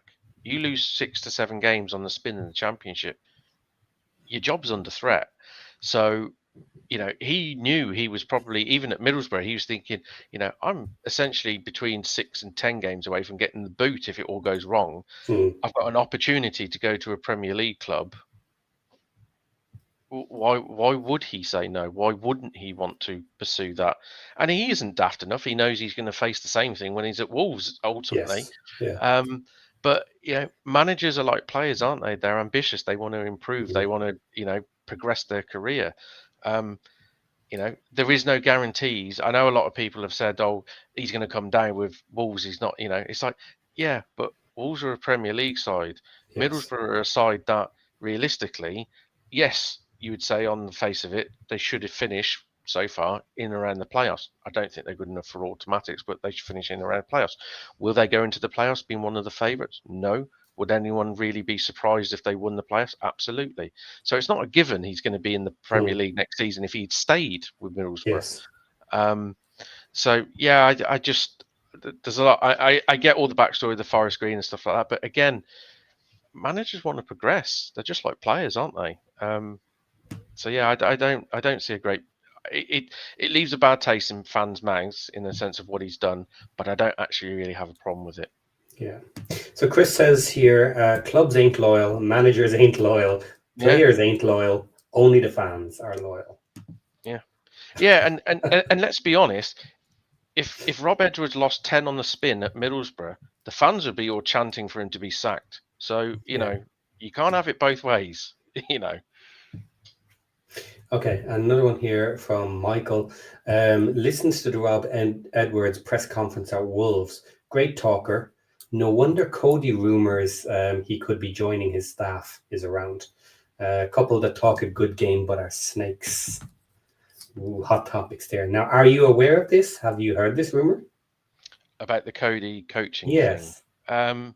I have, and I actually think it wouldn't be a bad thing for Cody because I think his playing career is done. I think I said it. Yeah. I was pretty vocal when you signed him. I thought it was a waste of money.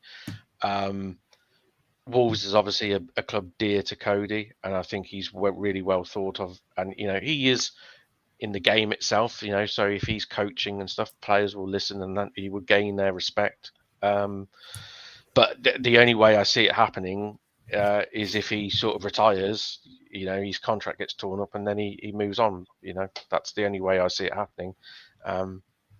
But he hasn't done any coaching to any sort of serious extent before, so.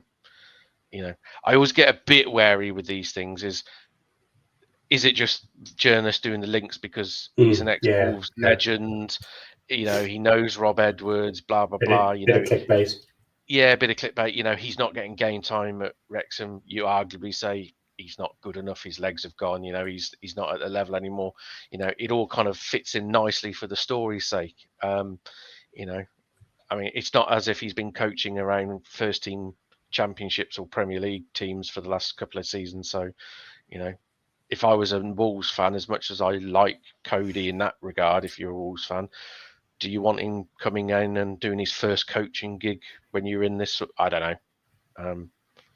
Yeah, just seems all a bit too clickbaity. Yeah, it kind of depends on which level he's coming in at. And, you know, if you have someone you know that you trust that is working their way up, maybe it's as simple as, do you want a low level entry as one of the lower coaches, you know, at a team? But who knows? Look, it could just be a whole load of nothing.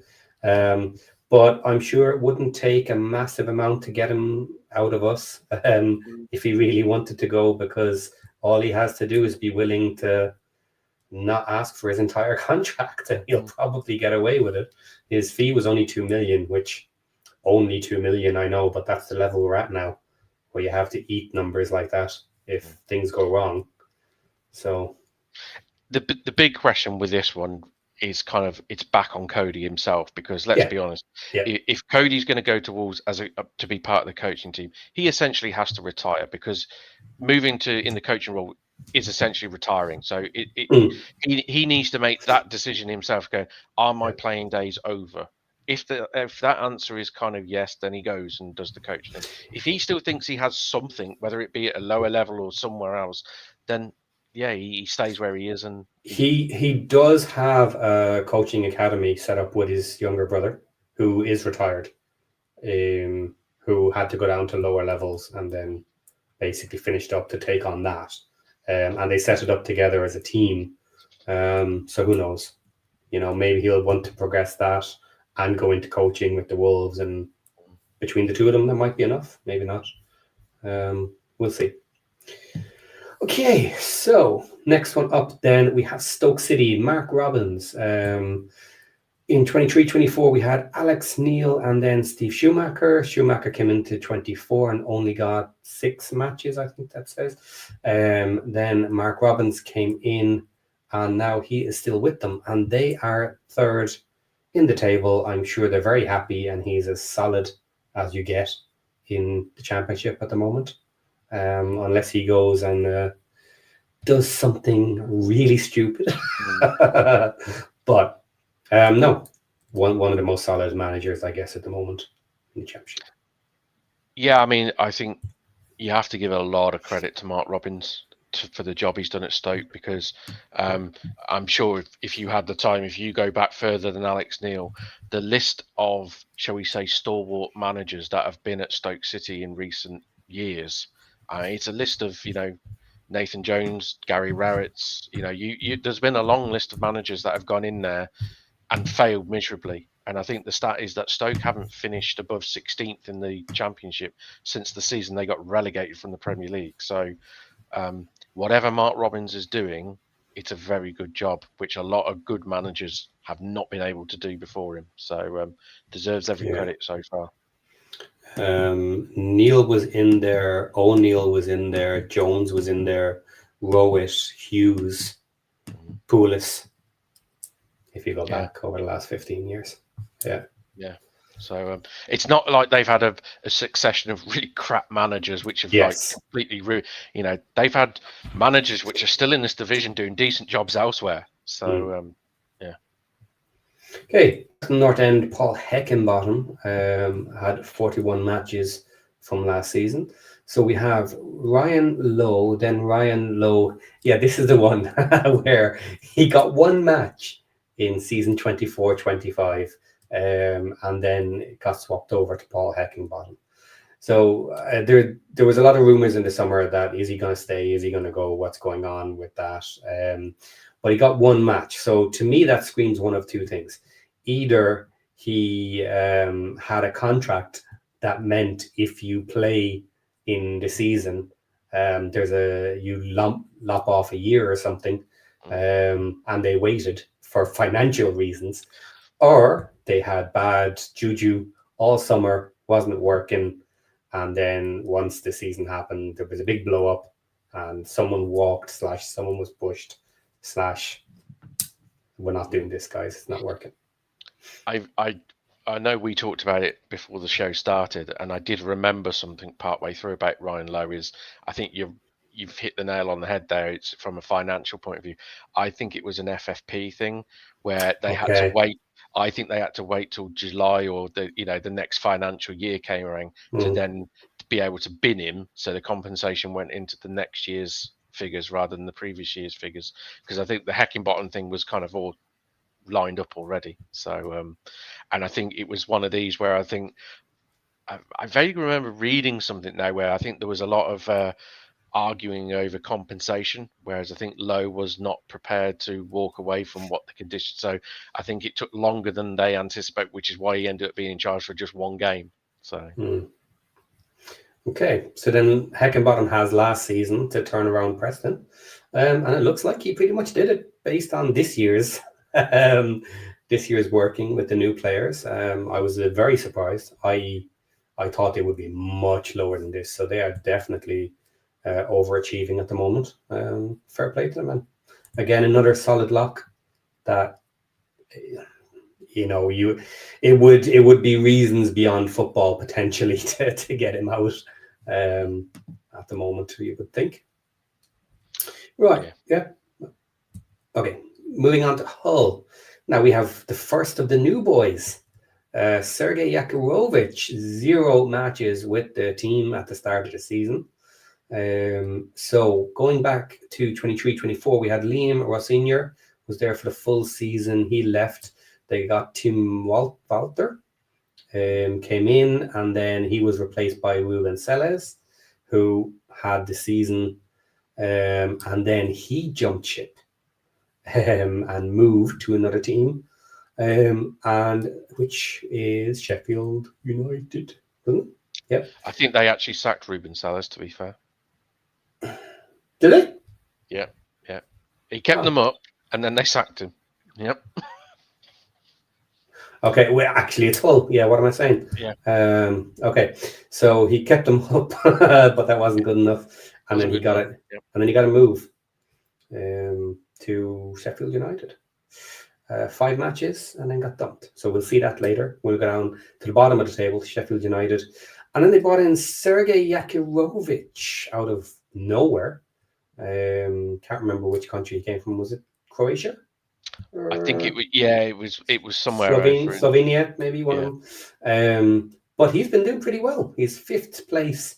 New manager, new season, and had a very mixed group of players came in transfer in the summer, and it's worked. Good for Hull. And he's getting the best out of Ollie McBurney, isn't he? Which has been key for their success. So doing something right.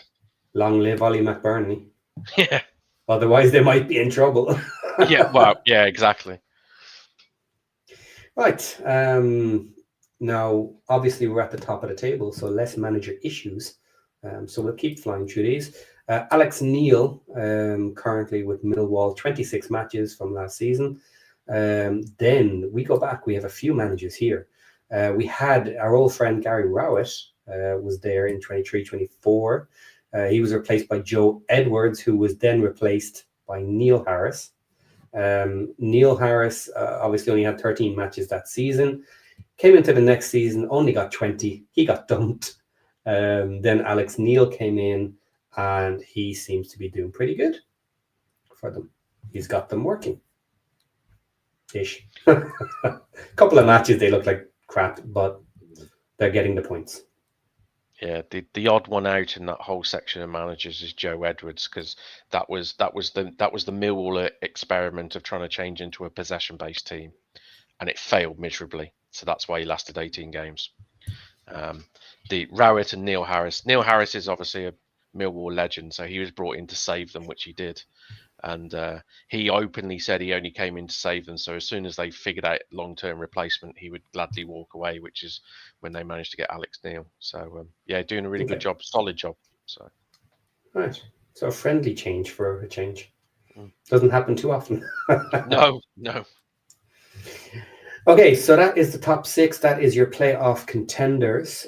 We are waiting on a new Middlesbrough manager, but everybody else is pretty safe. Right, then we go to Ipswich Town, climbing back up the leaderboard. So Kieran McKenna is probably safe now. We were discussing earlier in the season how he had to turn it around. But for the long term, he was the right man.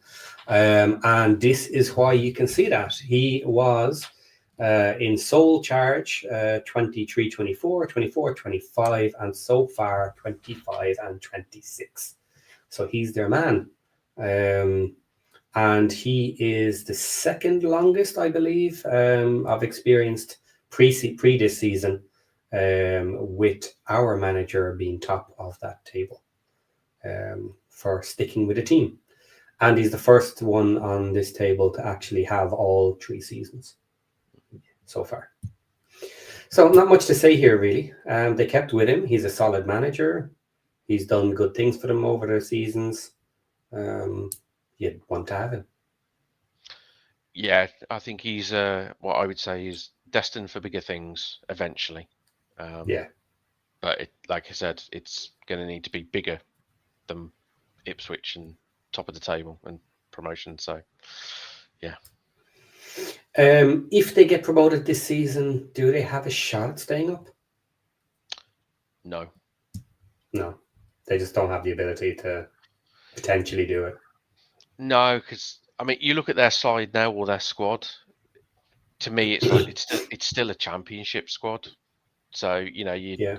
unless they're going to go and fork out 200 odd million pounds on Premier League players, no, don't see it But happening. do you see them being willing to? That was kind of my No, point. that's the thing. I don't. I think They'll that. be a yo-yo for a Yeah, while yeah, before they might have the resources to kind of, if they literally yo-yoed twice, then maybe they'll be in the yeah, financial yeah. situation to do it. This is where I think it could go wrong for Ipswich, is because I think they'll still go up. So, for example, Plains Devil, if they go up this season, they get quarter or halfway through the next season, and they're still struggling, but they're doing okay for what they've got. Mm-hmm. And a better job in the Premier League comes available. I think McKenna McKenna can then go. Yeah. I think he then goes Yes. because I think he realizes then he's probably took them as far as he probably can. Yeah, or are you say, okay, well, it's going to take me another 2 years to get back here with a real shot, and I'm just not waiting. I've got a better offer now. Sorry, guys, I brought you to the promised land, and you didn't give the money. You didn't go for it. So, yeah, someone else needs to do it. Absolutely could see that.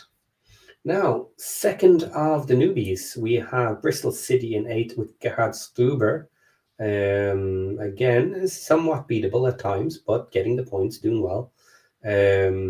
They have not bounced around terribly bad. 23-24, they had Nigel Pearson swapped to Liam Manning. Liam Manning got a full season last year, and then he left Bristol City to go to his home club, and then got sacked.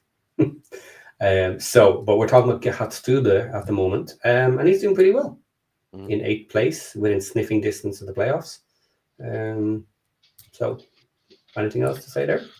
No, I mean he's got history because of course he managed Barnsley a few years back in the Championship, so he had experience in the league, and in all fairness, he did a decent job there considering what he had. So yeah, smart appointment by Bristol, and so far been proved right.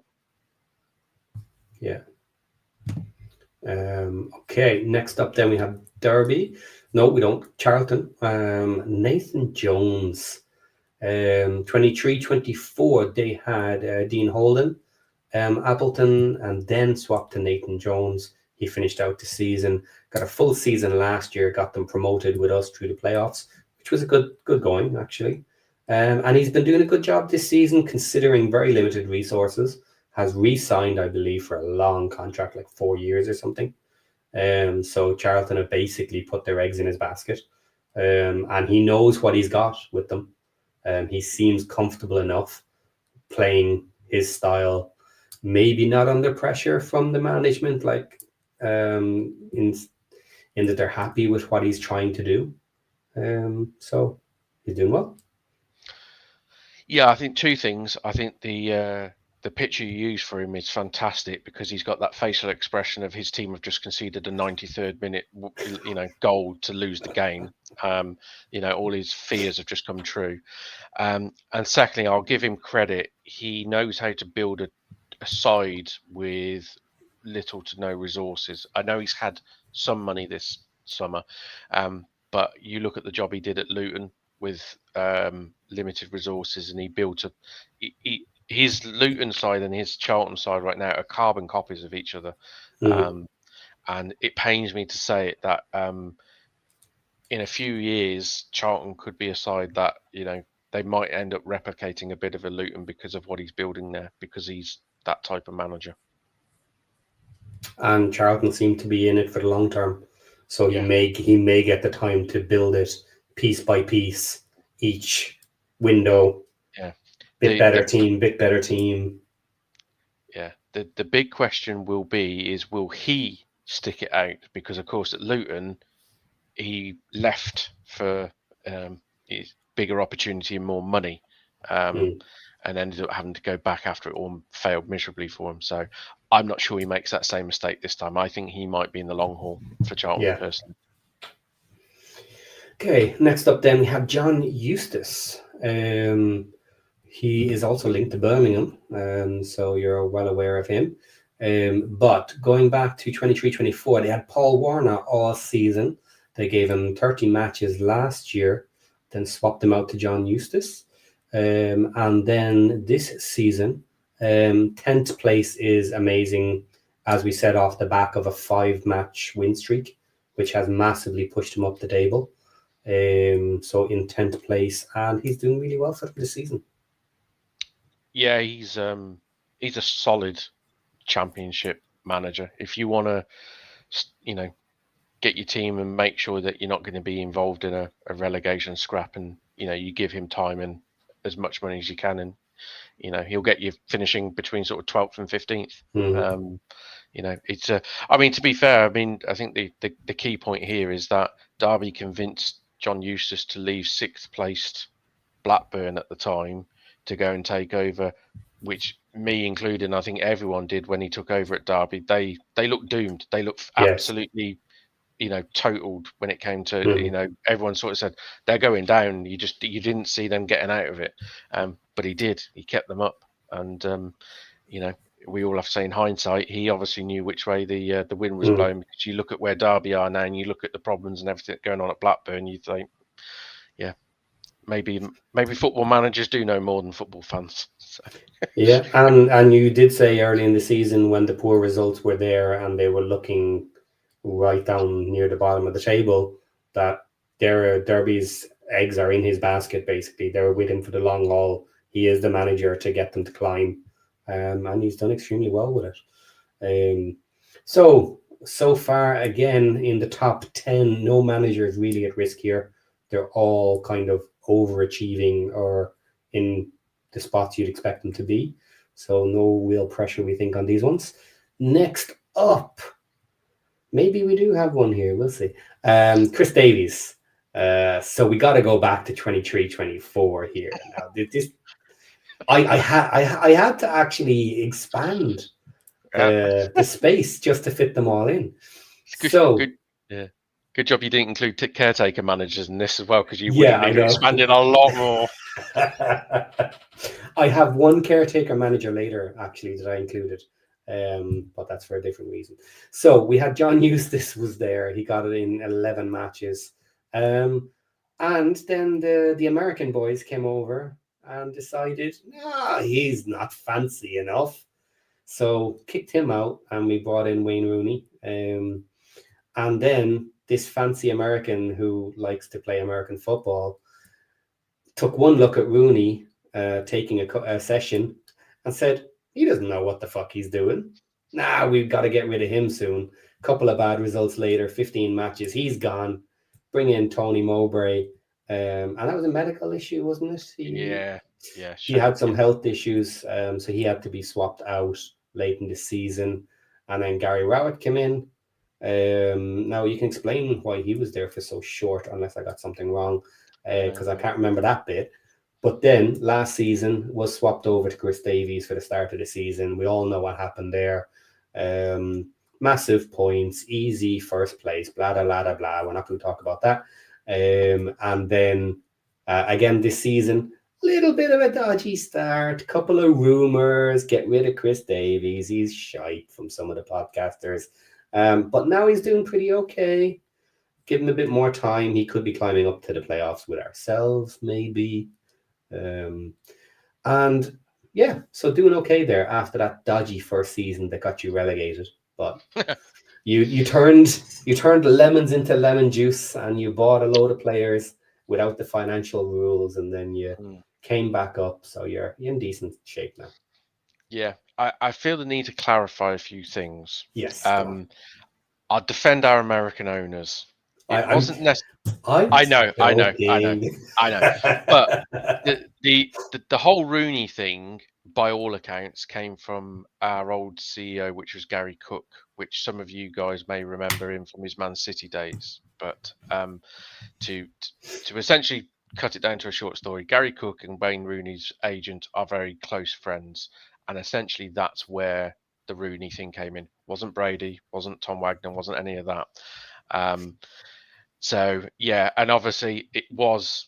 I don't think it was necessarily Brady, but he clearly had an involvement in getting rid of Rooney. And as much as I like to give Brady a bit of stick, and we probably all everyone fans all over the place like to give Brady a bit of stick, fair credit to him, he figured Wayne Rooney out pretty quickly, didn't he, in the documentary? And let's be honest, Brady's been proved right there. Um, the sad part about that season was the Tony Mowbray thing Mm, and the medical thing, because in all honesty, had he been well enough and he had took charge and kept us, we would have not gone down. We would have yeah. been nowhere near it, to be perfectly honest. We had actually turned the corner under him. We actually started to look a decent side. And the Rowett thing was simply what we tried to limp through the season when Mowbray went off sick. No one knew exactly what it was at that Yeah. point, but it was kind of like, oh, we hope he'll be back in some Back months. in So summer. yeah, Who's so available to finish the season? so it was very much at the time we had Mowbray's assistant manager take the team, and when it became quite clear and apparent that he couldn't do the job, and Mowbray wasn't actually going to be back anytime soon, and the season was going to essentially end before then. Mm, We had to sort of, I wouldn't say panic, but we had to get somebody in, who was and available now? yeah, and to be fair, it ticked a lot of boxes because, of course, the backstory with Rowett is Rowett was in the John Eustace situation some years back where he was our manager before we were sick. Then our Chinese owners decided to went, we don't want Gary Rowett because he's football shit. So we'll sack him and we'll go and get Gianfranco Zola, and then we'd nearly get relegated. So it was kind of history repeating itself. So there was a bit of a poetic justice about Rowett coming back because, of course, the media made a big thing about it. And to be fair to Rowett, I think if he had 10 games, he would have kept us up. I think we just ran out of games at the end. So yeah, and I think how football turns. I think had he kept us up, I think he would have potentially been our manager at the start of the following season, and Chris Mm, Davis never would have got the job. So football works in mysterious ways, doesn't it? okay. So yes, I was half joking, but the rumors of issues with Chris Davies and maybe getting sacked have all died down. Um, Birmingham is in the right direction, playing decent enough football now. Some big wins lately, 4-0 wins, two in a row. Wasn't it? Two in a row? Yeah, Yeah, I think the funny thing with Davis is I think he's more under pressure from the fans than he is yeah. actually the ownership. I think the ownership, especially Tom Wagner, are 100% not in any sort of doubt that Chris Davis is the guy. I think he could go on a ridiculous, terrible run, and I think the ownership would still have full backing of him. I think the fan base, different Mm. question, to be honest. Yeah, and what might be interesting there in the future is at what point do the owners actually have to say, shit, the fans really don't want them? Where is that line? Is there a line? Or are they, no, fuck the fans. We own it. We'll do what we want with it. That will be an interesting line to Mm. see if it needs to be crossed in the future. But Yeah. I don't expect it, let's say, we'll see. Football fans are fickle, aren't they? Yeah. I listened to Troy Deeney talking about Birmingham recently, and I thought something he said which really resonated with me is that he said people were moaning about our football being boring sideways and backwards this season Mm, because he said we weren't winning games. He said we played exactly the same in League One, and he said no one complained about it being boring sideways and backwards then. It was called dominating football because you were mm, winning games. So as he said, the perception can be very different just because of the results. So. yeah. Esteban is asking here, John, if you know or are willing to answer. What was the medical condition? He had cancer, but thankfully he's been given the all clear, so he beat it. Okay. Right. So next up, Leicester. Now this might be an interesting one. So they brought in a new manager at the start of this season, Marty Cifuentes. So a zero on experience with Leicester at the start of the season. Going back 2 years ago, we had Enzo Maresca for the entire season. Then it was swapped to Steve Cooper. He got 12 matches. And then there was probably a bit of a caretaker manager there for a bit. And then they brought in Ruud van Nistelrooy, one of my favorite players back in the day.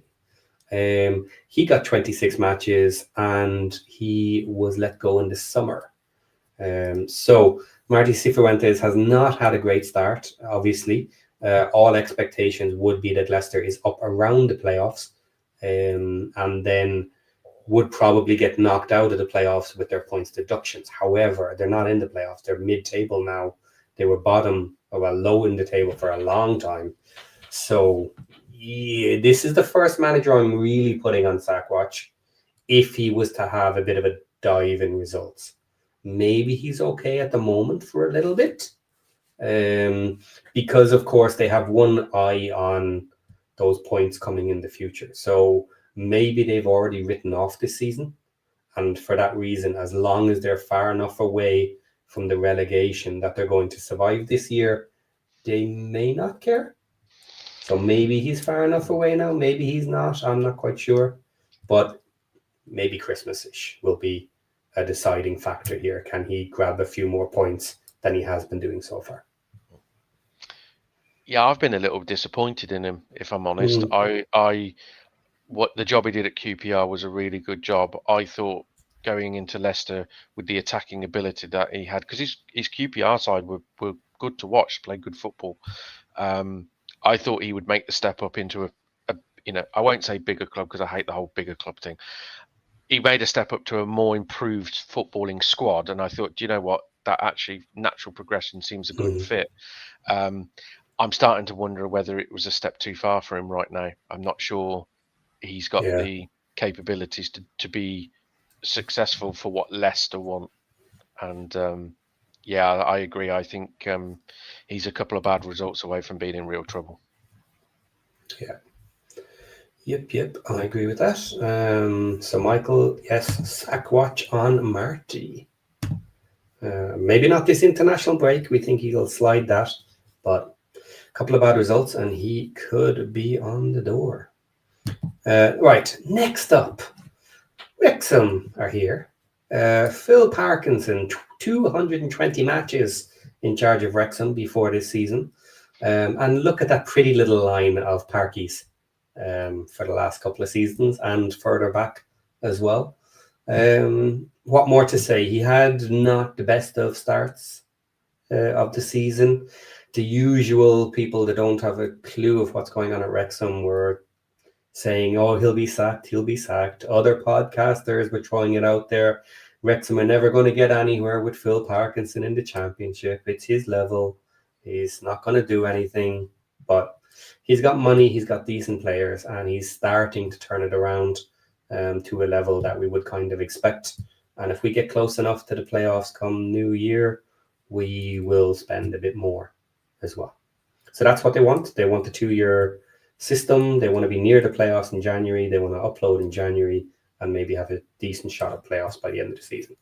So we'll see what happens. Yeah, the only thing I would say as a plain devil's advocate here is, me personally, I'm still not 100% sold on Phil Parkinson being a good enough manager in this division. And I think realistically, we probably won't know that till the end of the season. Yeah. But he's going to get every opportunity to be successful because he's going to be given money and he has been given money and players. I won't lie. I don't think you get promoted to the Premier League with him as manager. That's what I would say long term. Yeah, that's a fair call. He still needs to prove himself, and absolutely, he's going to get every opportunity because from my mind, it's looking like we will have enough to get near the playoffs come January. I think we've been through a lot of the harder teams. We do have a run of slightly easier teams coming. So hopefully keep pushing these results that we've been getting lately, and we'll be near enough there. He'll get his new players. He'll get every chance, and then see what happens in the second half of the season. But if he can't do it, they will move him on. But I don't. It won't be this season. No, Is my no, my impression. no. I think he will. You know, for my sake, I think he'll be. I think it'll be this time next season. I think would be Yeah, when he could be under bad serious pressure. starts. Yeah, yeah, Yeah, next season they will be expecting a big start after reloading again in the summer. There's going to yeah, be a big increase in the squad again next summer, which essentially you can say is the second half of his championship team, and then there will be no excuses left yeah, in the world. You have one of the best teams in like the top 4 teams of the championship, and now you got to go and fight it out, and yeah. essentially be in playoffs maybe most of the year. Yeah, I don't buy the whole line of he spent 30 odd million quid this summer, so he's got to be in around the playoffs. I don't buy that at all, because it's like you had to build a championship squad, which that cost money. So um, I think he's yes, there's pressure, but I don't think there's as much pressure as other people probably think there is on him. Yeah, yeah, But I think obviously the real pressure will come potentially this time next season, like you said, when yeah, he's been given even more money in that, and then there will be an expectation of saying, okay, well, we need to be in around the playoffs, or we need to be in that top 6 come blah blah blah, and that's where he won't be afforded to go on a 5-6 game iffy run, which this yes, season he'll get away with. yeah. Agreed. Now, West Bromwich Albion, Ryan Mason, another newcomer. They had Carlos Coberon for 23-24. Then halfway through the next season, they swapped to Tony Mowbray. He finished out the season, but then was swapped for Ryan Mason. 14th place for West Bromwich Albion for a new boy into the team. Is this another Sasquatch? I think so, yes. Yeah. Again, it's another one of these where I'm not. I think the fan base definitely got him on sack watch. Whether the ownership have, I don't know. But from the noises from the outside, it sounds like West Brom's target this season is to be a top 6 side and be in that playoff hunt, shall we say? And I think the style of play and the way that West Brom play right now, they just don't look a very good side. And I think West Brom are looking at it thinking, if this carries on this way, we're going to be nowhere near the playoffs. And Yeah. That's essentially the expectation. So, will West Brom be reloading in January? I don't think they've got the funds to. Mm. I think I think they'll be in the market, but they're not going to make waves. Yeah. I don't think they're going to do an awful lot there. Yeah. So yeah, if you can't change the players, then your only other option is to change your manager and hope yeah. you can get a tune out of them. But yeah, Yeah, you see, the thing is that if you look at the line of the managers there, I mean, Carlos Corberan is a very methodical, defensive, really well-oiled coach. His teams are just, they are extremely well coached, but they're very defensive. Tony Mowbray was brought in to essentially, you know, release those sort of, constraints and play attacking football and try and mm, get them in the playoffs. It didn't work. I don't really know what Ryan Mason is. Is he he doesn't seem to be an attacking manager, but equally, I'm not sure he's a defensive minded organizer either. So I'm not quite sure what he is. It's kind of stuck between both. But he's a new manager. It's his first job. So, maybe it is unfair to kind of say you want a finished article right now. He's got to maybe find his feet. is there, like you were saying? Obviously, the fans are never happy when things aren't going perfectly. Do you think there's potential here for the owners to say, "Look, we just don't really have the money. We're not going to swap, and we'll just see out the year as long as we're comfortably mid and upper side, that we're not at risk of anything"? I think to normal football fans, you would probably listen to that and say it's sensible. I think the problem is with West Brom is they sold their best player, Fellows, to Southampton for big money in the summer.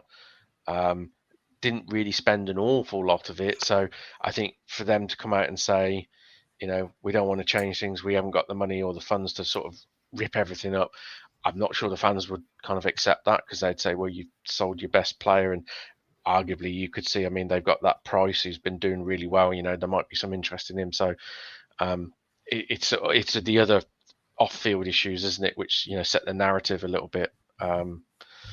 I don't know. It's a results business, isn't it? And at the moment, he's struggling on the results side. So, yeah. Okay, one to keep an eye on. Watford, Javi Garcia. Now he has a dash instead of a 0 because he was not here at the start of the season. So he is a new manager. We have our first team that dumped someone directly. So what did they do? In 23-24, they had Valery Ismail, who we will see in a moment. That then swapped to Tom Cleverley. Tom Cleverley got all the season last year. And then he left, and we have Paolo Pezzolino, and he got 9 matches, and then he is gone. They brought in Javi Garcia to take over. How have they done since that, actually, in the last 6 matches? Have they been better? To me, it feels like they've done better. I'll tell you now, I'm not sure the results would necessarily show that, but it feels like they have. Okay, if you want to go through the managers, I'll check that. We can see this. Yeah, well, obviously Valerian Ismail, which we'll see a bit later. I mean, I'll be honest, Watford managerial sort of timelines and what they do as a football club, if anyone understands it, please explain it to me, because it doesn't make any sense. I think the big one is the Cleverley thing. Obviously, Cleverley came in at the end of that season in 23-24, had the full season in 24-25, was really liked by the fans, and arguably, I can't remember the exact stat, but I think he was like one of the first managers in how many years to actually have a full season as Watford manager, and it was a real surprise when they got rid of him. And I think everyone said it was a huge mistake, and everyone targeted Watford for instant relegation because they just thought the wheels have fallen off. And Cleverley's a really good up-and-coming manager. And in hindsight, you look at the job that's going on down at Plymouth right now, where he's having an absolute car crash down there. Maybe the Watford owners understood and knew something that none of us did. But with Javi Garcia he was obviously manager of Watford when they were in the Premier League. I think he got them to the FA Cup final. And I vaguely remember his Watford side, and always played good football, were very entertaining. But ultimately, it's Watford, isn't it? And with Watford, you almost feel you're 6-7 games away from the sack, no matter whether you're liked or disliked by their ownership. But I don't know if you got the results up. It feels like he's turned it round, or they've been a bit more positive. I've seen a few of their games. They seem to be a bit more front-footed and a bit more attacking than they were before. Okay, so in those first 9 matches, they scored 12 points, which is a 1.3 per game, which is above relegation standard. First of all. Now, maybe they wanted a lot more, or what have you, but it wasn't relegation standard when they got rid of them. And he came in almost immediately. He got the next match, which was Sheffield United. That was after the first international break, wasn't it? I think there's a gap there. Yeah. He came in. So he's been in control for 6 matches. And he had a loss against Sheffield United, a win against West Brom, a loss to Coventry, which is no bad shake, so that's 3 points. And then the last 3, he had a win against Middlesbrough, which is good, 6 points. And then he had 2 draws, Ipswich away and Bristol City at home. So that's 8 points out of 6 matches. 1.333. So that's exactly the same and continuing. And considering the opposition in those fixtures, Yes, you'd say that's actually a decent return. It is a decent return. We've taken a win against Middlesbrough, a draw against Ipswich. Now, Ipswich were coming out of their bad form when that happened, because that was only 2 matches ago. Yeah. So they were on their upward trajectory there. Yeah, I think and Coventry. Yeah, I think Ipswich. I think Ipswich fans actually, quite a few of them were said quite, not impressed by Watford, but saying Watford actually look a decent side. It was West Brom they beat. Yeah. It's still decent. So yeah. Okay, so on form at the moment, he should get sacked. but no, he's doing okay against the teams he's played.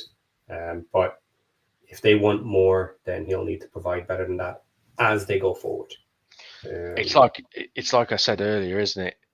If anyone could understand, the inner mechanics of that Watford decision-making football club at the higher echelons and what they expect and do with managers, please explain it to the rest of the footballing world, because no one really understands what they do, to be honest.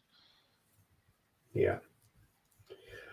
Okay, so new manager. We don't have any sack watch on him just yet, although results haven't improved, but he'll get time.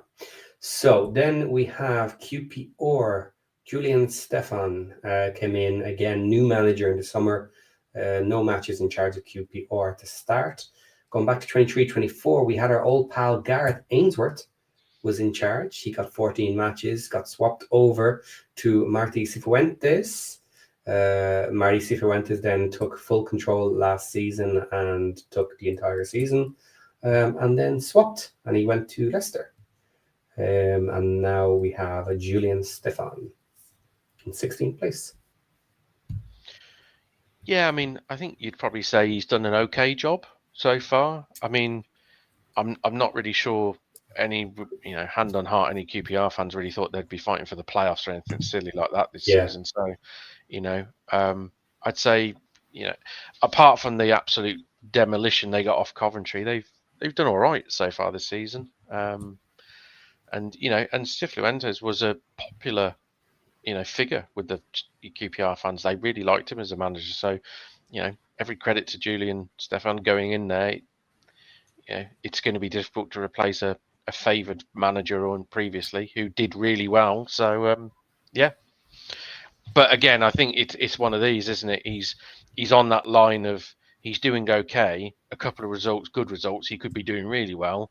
If they have a dip in form for 4 or 5 games, he could potentially be in a bit of trouble, because they could then slip towards that relegation fight. Yeah. Now we get to some of the interesting ones. Next up, we have Southampton down here in 17th. Currently no manager. In 23-24, they had Russell Martin all season. He took part of last season with 16 matches, then swapped to Ivan Djurk, who got even less, 14 matches, and then he was gone. And then Simon Rusk came in, he got 16 matches, and then Will Still came in this season and took 13 matches, and then he was gone. And currently we are awaiting a new appointment.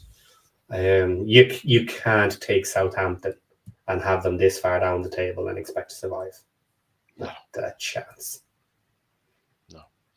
It'd be. I think the one thing I'd be really interested with regards to Southampton is the type of manager they get next. Because you look at, Russell Martin and Will Still, I would clobber those two together. I think Russell Martin's football is clearly a bit more sideways, backwards, a bit more boring in that regard. But they both want to play possession-based football. I assume they will go for someone similar again. I don't see them suddenly ripping up the philosophy and going to a Phil Parkinson or, a Sam Allardyce. They're not going to go opposite end of the scale. So I think they do shoehorn themselves into, say, a particular window of the list of coaches they're looking at. But It's a big appointment, isn't it? It feels like this is a really big decision for their ownership now, because they get this wrong, it really could. I mean, it's going to shape their club for the next 4 or 5 years potentially, because if they get this wrong and they end up getting nowhere near the playoffs this season, as we've discussed before, you look at what potentially could come down. All of a sudden, your real one good chance of bouncing back up could be gone, Yeah. and then you're fighting it out with a load of other clubs, and then all of a sudden your advantage is completely gone. Yeah. 2 years of parachute payments. This year, obviously, is one. So that's a big one. And then next year could be destroyed with some big Prem teams, depending on what happens there.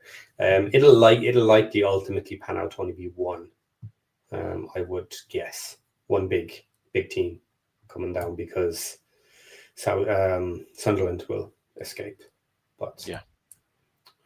We'll see.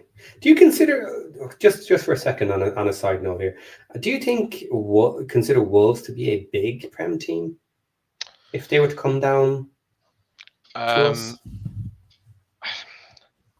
Big Prem team. Yeah. I wouldn't. This, like I said earlier, I hate the whole big team thing. I think Wolves would be a problem to this division because of their bank balance and because they've been in the Premier League for a good couple of seasons. They would come down with a squad and a potential budget which everyone would struggle to compete with. I think there's a lot of things they would need to get right, and I think the squad needs a fair amount of work on it if they were to come down. But I mean, for obvious reasons, I'm no fan of Wolverhampton Wanderers whatsoever. But if they were to come down, I would say it would be very surprising to see them not finish first or second in the Championship the following season. Okay, another curveball here. Do you think they have any chance of surviving with Rob Edwards? No, Okay. I don't. I actually think he's been appointed with possibly next year in the Championship in mind, if I'm being honest. That's not very ambitious. This No, early in the season to escape relegation, and we know relegation can be quite low some seasons as well. But it should be a little bit higher now if Sunderland have escaped. The teams around, one of them, the third place spot, should potentially be a little bit higher. I would guess this season. I think they've edged their bets a little bit in both areas, because I think they've probably looked at what Rob Edwards did at Luton when he got them in the Premier League, that they didn't embarrass themselves. And then they would argue that he's a Wolves boy. He knows the club. He's the fans will be on side because they'll be behind him. So the owners are probably thinking everyone will be pulling in the right direction, and they ain't going to be daft. They're going to look at worst case scenario. If the worst was to happen and they do go down, they've got a manager that knows and understands the division below and knows what it takes to be successful in the division below. So yeah, I think they've just edged their bets on both ways, if I'm being honest. Okay, so if they survive, who's coming down? Well, I think Leeds and Burnley are going to come down. Yeah. And Forest? Wolves? West Ham? Fulham? I think... Do you know something? It could be Fulham, because there's a few rumours about Marco Silva. I'm a bit old school, and I just think Sean Dyche will just somehow keep Forest up. And I also think Nunes is a really good manager, and I do think over the rest of the season he will get West Ham to a point where they'll do enough to stay up. And Fulham just worries me with some of these stories where the Fulham ownership they're annoyed by Marco Silva not signing new contracts, and there was a lot of links to Saudi, which by all accounts he wanted to go because of the money and everything. It wouldn't surprise me if they do something stupid like sack him because he won't commit his future to the club, and then it could go horribly wrong for them. Right. comment here caught my eye from Habsification. I want to steal Wolves player John Arias for us. And then he follows it up with Parky will love to have John Arias with his dynamic play style and transitional play. Also his ability to take set pieces. Oh, soon enough. Soon enough we're going to have these players. Right, so we are good then on who were we talking about? We were talking about Southampton. Southampton. There we go. Yes. So good on Southampton. Let's see who comes up. Swansea City. This was another one right at the very end. Right. We don't know who's coming in because Alan Sheehan was let go right after the other three we already knew about. So in 23-24, we had Michael Duff, and then we had Alan Sheehan. Now, I put him in. He was technically an interim, got 7 matches, and then they brought in Mr. Luke Williams. Now, another throwback to Mr. Luke Williams. He was playing against us. He jumped ship and went to Swansea. Didn't work out, got last season 33 matches, and then got dropped. And Alan Sheehan came back, this time as manager. He got 13 matches in last season and then 16 this year. And then he was gone again. Swansea just simply demand more? Do you know what? I was surprised by this. I when I looked at the table, I thought, yeah, all right, they're not doing as well as they probably thought they would be. But I thought, I lent on the sort of, I think that's a bit harsh, him getting booted in the manner he did. But by all accounts, it's more to do with the style of play, that they were not playing the Swansea way, and not playing the Swansea way and not picking up results is going to end one way.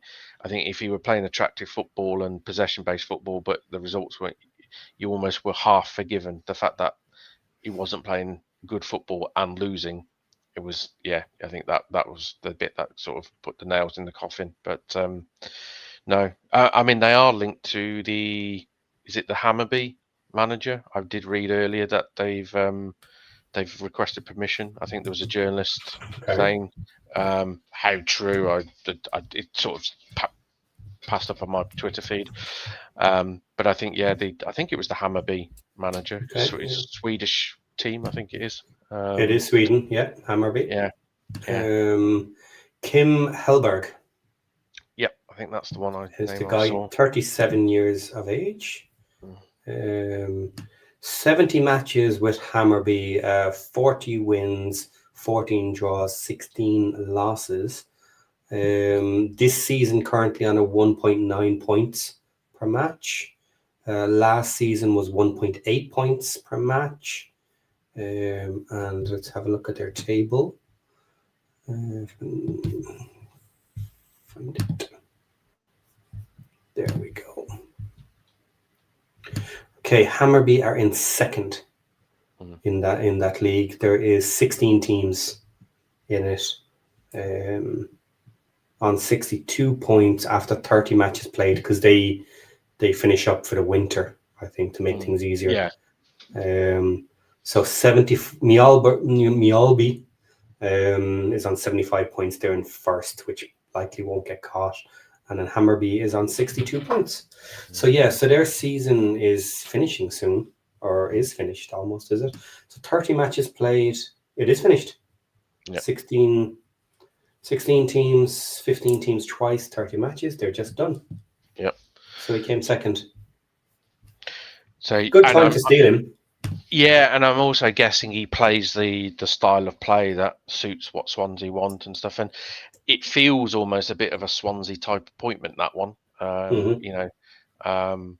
So whether it'll work or not, I don't know. And if there is any truth to it, of course. But it does feel like it feels like they need to get back on track a little bit because Swansea have always played a certain way. I think Michael Duff was a bit of a left field appointment for his style of play. I think Luke Williams tried to go back to it, but I think was just out of his depth.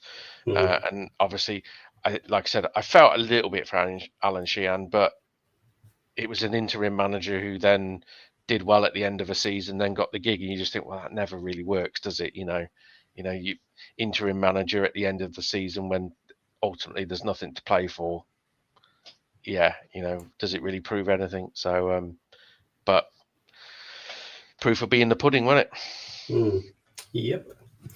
Okay. So last page, bottom of the table, bottom 6. So we have Blackburn Rovers, Mr. Valeri Ismail. He had 12 matches last season before coming in this year. And going back through history, we have John Dal Thomason swapped to John Eustace. Eustace then moved across and got over half a season, 31 matches. Then he was swapped for Valeri Ismail last season. And now this season, he ain't doing great. Gotta be on a sack watch at some point, but maybe they haven't got the funds and have to just go with what they have. So he may survive just because they're a weak club. And of course, expectations. He's in 19th. What were the real expectations for them mid-table? Or were they crazy enough to think they wanted more? I think the internal expectations is probably survival, but I don't think they'd be very public about that. I think from last season, then they might not be too unhappy if kind of keep the face out there. Yeah, look, we're pushing, but ultimately, like, if you only want survival, I wouldn't be dumping this manager yet. No, I think the 3 wins he had on the spin, I think, is probably put any pay to any potential pressure. I think maybe he went out of those 3. If it had been 1 win and say 1 loss and 1 draw or something, it would have been interesting to see where they would have ended up table wise and what the pressure would have been like then. So I think those 3 wins were timely for him. But yeah, I'm not convinced. I think my personal opinion is I think they want survival this season, and I think they look at it and think, well, are we going to find somebody better? I'm not sure they do.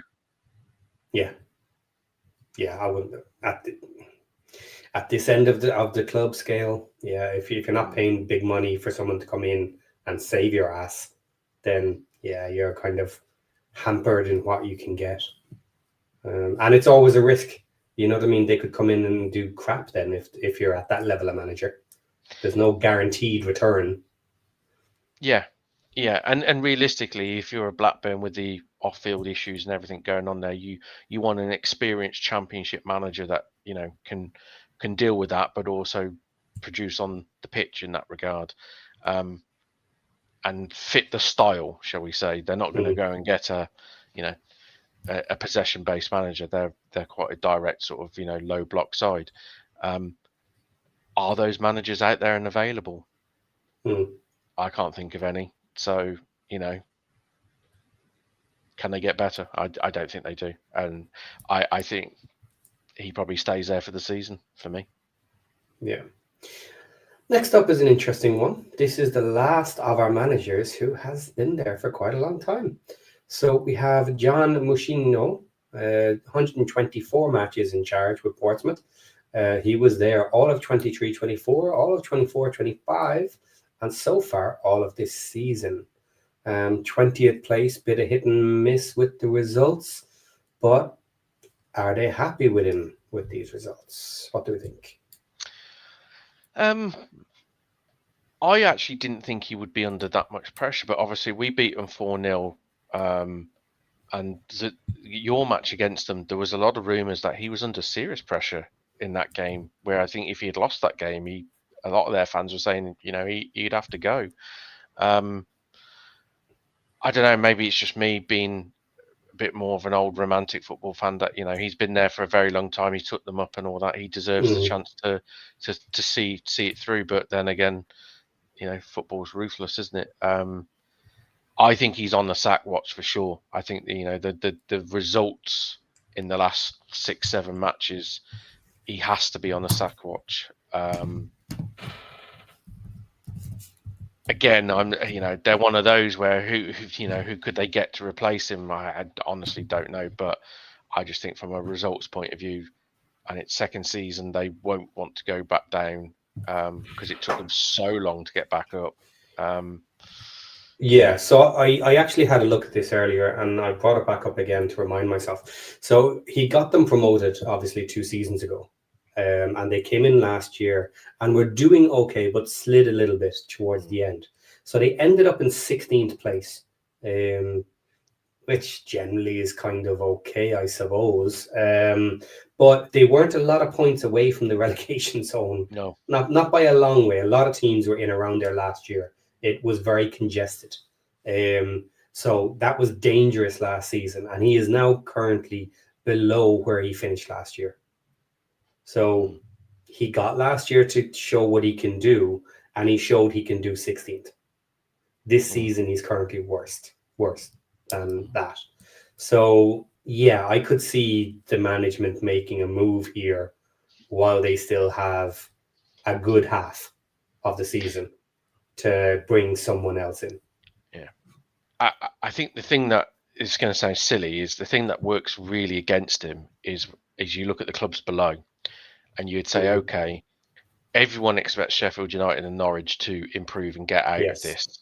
Yeah. And all of a sudden, if that's the case, well, then you're saying 22nd. Oxford, you're 22nd and you're going down.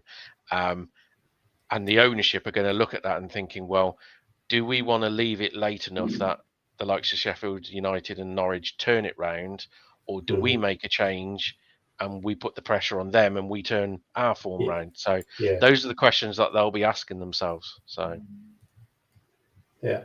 So we got another one on Sasquatch. Yay! Right. Now, Oxford United. Gary Rowett, currently 27 matches from last season. So going back in history, we have Mr. Liam Manning again. Had 15 matches, I think. Then it changed to Des Buckingham, 30 matches. Then last season, we had 20 matches and he was removed. And then we got Gary Rowett, who then survived to this season in 21st place. Everything we just said about Portsmouth kind of is historically the same here. I'll just bring up Oxford, actually. But again, who are they going to get? They're kind of, what do they do here? Does someone get a Liam Manning or someone? Would they change for that? I think Gary Rowett's safe as houses. As long as he wants the job, it's his. They aren't going to get anyone better as a survival specialist at their club there. Liam Manning and Des Buckingham both play, shall we say, possession-based attacking football. Rowett is totally the opposite of that. He's a methodical, low block, results over performances, and football on the eye. If you were looking to get a manager into, against all odds, survive and just make you horrible to beat and dig out results, Gary Rowett's the manager you go for. So you've already got him. And, with all respect to Oxford, if you sat Gary Rowett, there isn't anyone out there that you're going to get that's any better. That's going to give you a better chance. Well, interesting comparison between the two clubs, because obviously Oxford and Portsmouth came up together. Last season, Oxford finished in 17th, and now they're currently 21st, with all the same things, with two clubs behind them, ready to jump them once they find a bit of form. And that's going to put them in trouble. But what can they do? They're the weaker teams. Can they get anyone better in? No. But in your opinion, like, Gary Rowett is the safer. John Machino has had much more time. Yeah. He's had a lot more time with them. So it was his squad, is the point. He's built this over years. What excuses do you want now? Kind of time for a change. Yeah, I can see that. Yeah, you got to feel sorry for him in a way, haven't you? Because the likes of Oxford and Portsmouth, budget-wise, will have two of the lowest budgets in the division. Yeah. And I'm sure at the start of the season they probably looked at who's come up and gone, Birmingham, Wrexham, thanks lads, much appreciated. Yeah. Even Charlton, budget-wise, are probably light years ahead of these two clubs in that regard. You only got to look at the money they spent. Well, Oxford. I think they said Oxford run on a mid-League One budget. pretty Oh, much. Jesus. Okay, fair enough. So and Portsmouth have, I think when they got promoted, I remember Mourinho saying, that their bottom three budget in the division easily. So and instantly you'd say with the three clubs that have come up, you'd say, okay, budget wise, we're they're going to get nowhere near any of us three. So three others have got to go down, haven't they? Yes, Sheffield Wednesday have pretty much filled one of those spots. So you're fighting an upward battle already, aren't you? So yeah, tough. Okay, Sheffield United down in 22nd place. So currently on Chris Wilder, we've already had a management change. So 2 seasons ago, you had Paul Heckingbottom come in with 14 matches. Then the switch to Chris Wilder.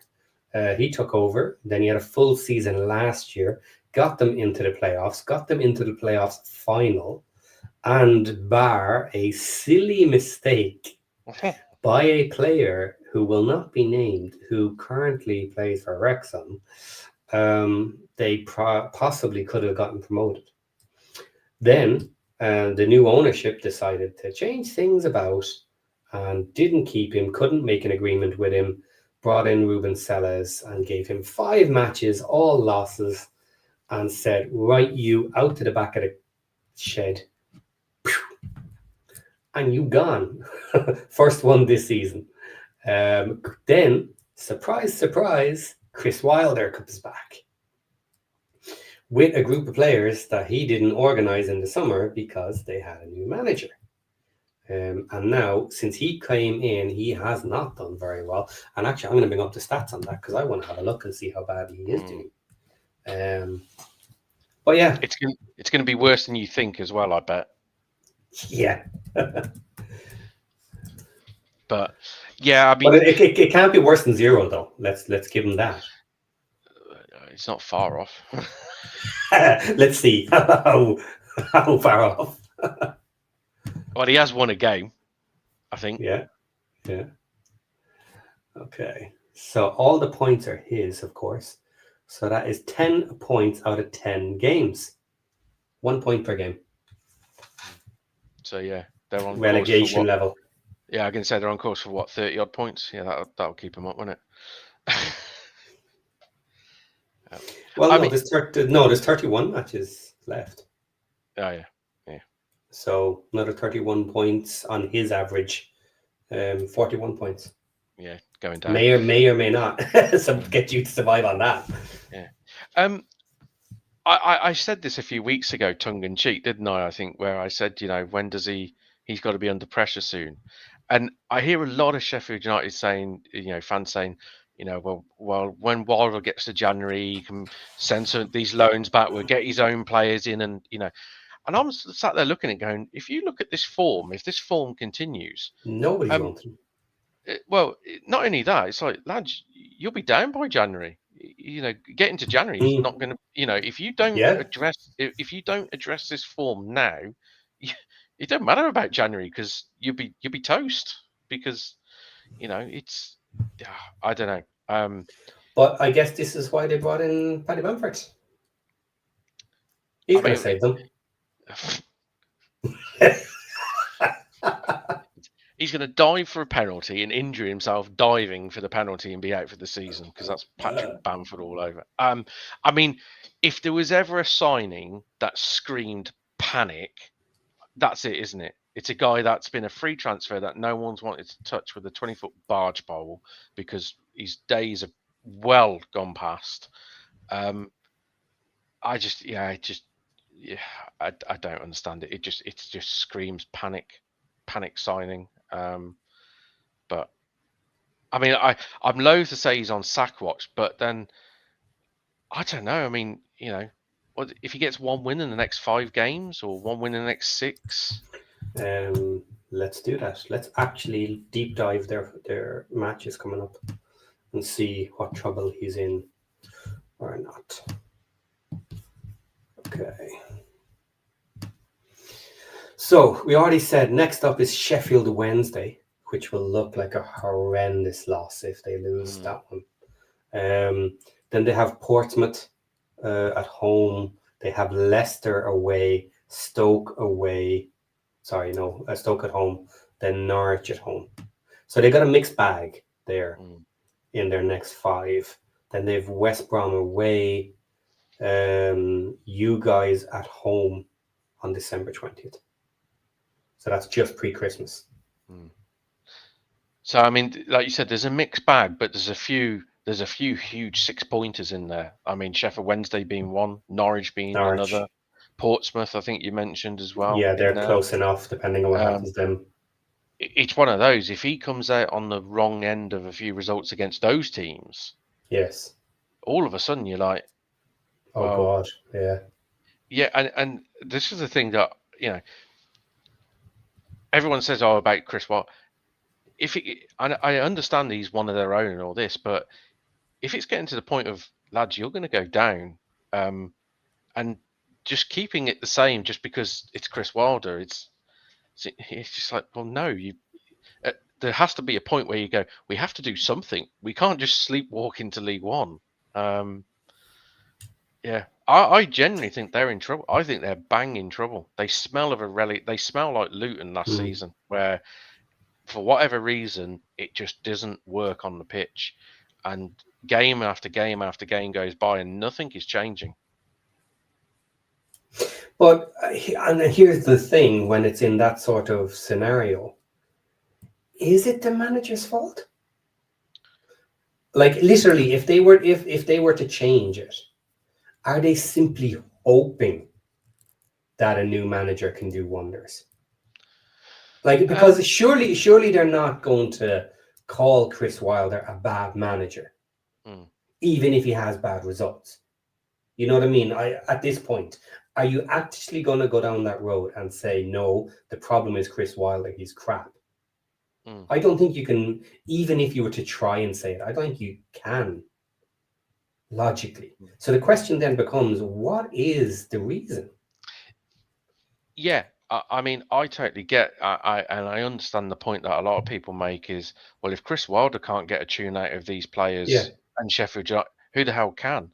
And I agree. I was like, who the hell can? But just because that is a really hard question to answer, doesn't mean you just sit there and go, well, we'll lose every week then.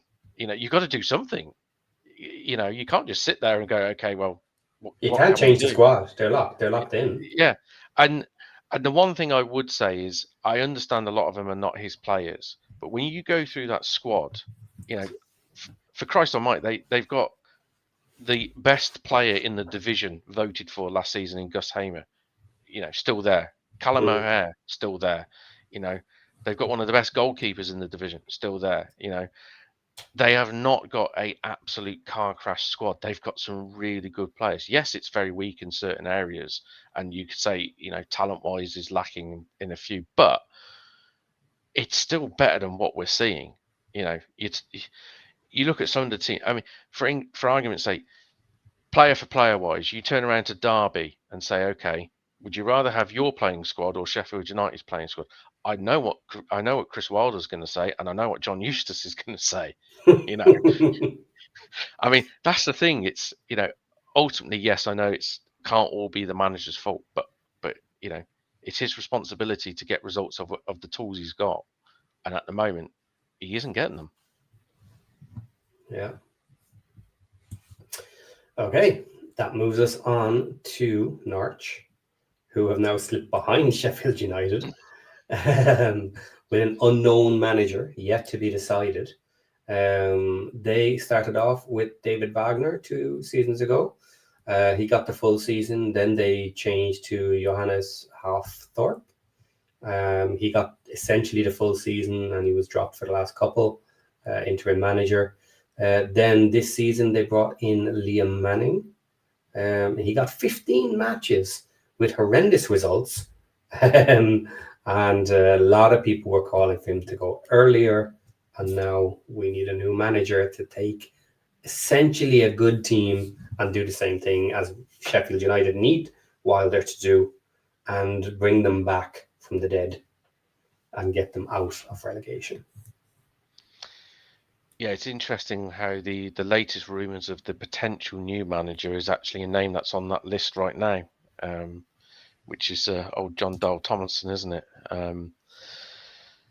Yeah, the thing is with Norwich, I mean, Norwich fans are just not going to be happy unless Daniel Farke at Leeds gets sacked and he comes back to Norwich. That's what it feels like. They're just not going to be happy unless that scenario happens. And then all of a sudden, everything that's happened in the last 2 seasons can be forgotten about. Norwich then get back to the Premier League, winning the Championship. That's in their heads what they want to happen. But yeah, it's again.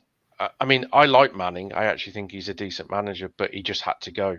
You know, it just got to the point where it's untenable. You just couldn't have it. I thought the manager last season, Thorpe. I actually felt for him really because I think it was the drop off at the end of the season that put pay to that. Whereas actually, I don't think he did a terrible job. But ultimately, I know a lot of Norwich fans turn around and say, well, we spent 55 million in 2 seasons, you know, and yeah, when you put in cold hard facts, they've been done terrible. But they're a team for me that have been trending down for a while, and you know they missed their chance. They've run out of the parachute payments. You know, yeah. I think, like I said earlier, they are the biggest shock for me that they're doing as bad as they are. But I'm not sure John Doyle Tomlinson's the answer. By the way, I you know, I know he did reasonably well at Blackburn for a season or two. I'm not 100% sold in the fact that he's going to come in and solve all of Norwich's problems. But hey, yeah. So John Dahl Thomason is currently a free agent. He is Danish, and he managed Sweden most recently, and has basically just finished managing Sweden, October 25 last month. So he's been doing that for over a year, and he got him a 1.6 point return, which is not bad. Then, yes, before that, he was at Blackburn Rovers and had a 1.5 average while he was there over more than one season. And before that, he was in Malmo. He did well at Blackburn, and his team, to be fair to them, they didn't play bad football. You know, it kind of does suit, I would say. It ticks a lot of boxes for Norwich. I was just never convinced of him as a manager. And you know, while his teams looked good, and yes, they did score some goals, every time I looked at them, I just thought, yeah, but you don't look that great that way. And they looked a little bit disorganized. And you just thought, yeah, a decent team should pick them apart, and decent teams did. But hey, you know, maybe Norwich and him are a match made in heaven. Who knows? Okay, Michael has one here. Not a single point from Manning at Carrow Road. Imagine if the Blues and Wrexham had 0 points at home so far. Literally record the worst start for home records.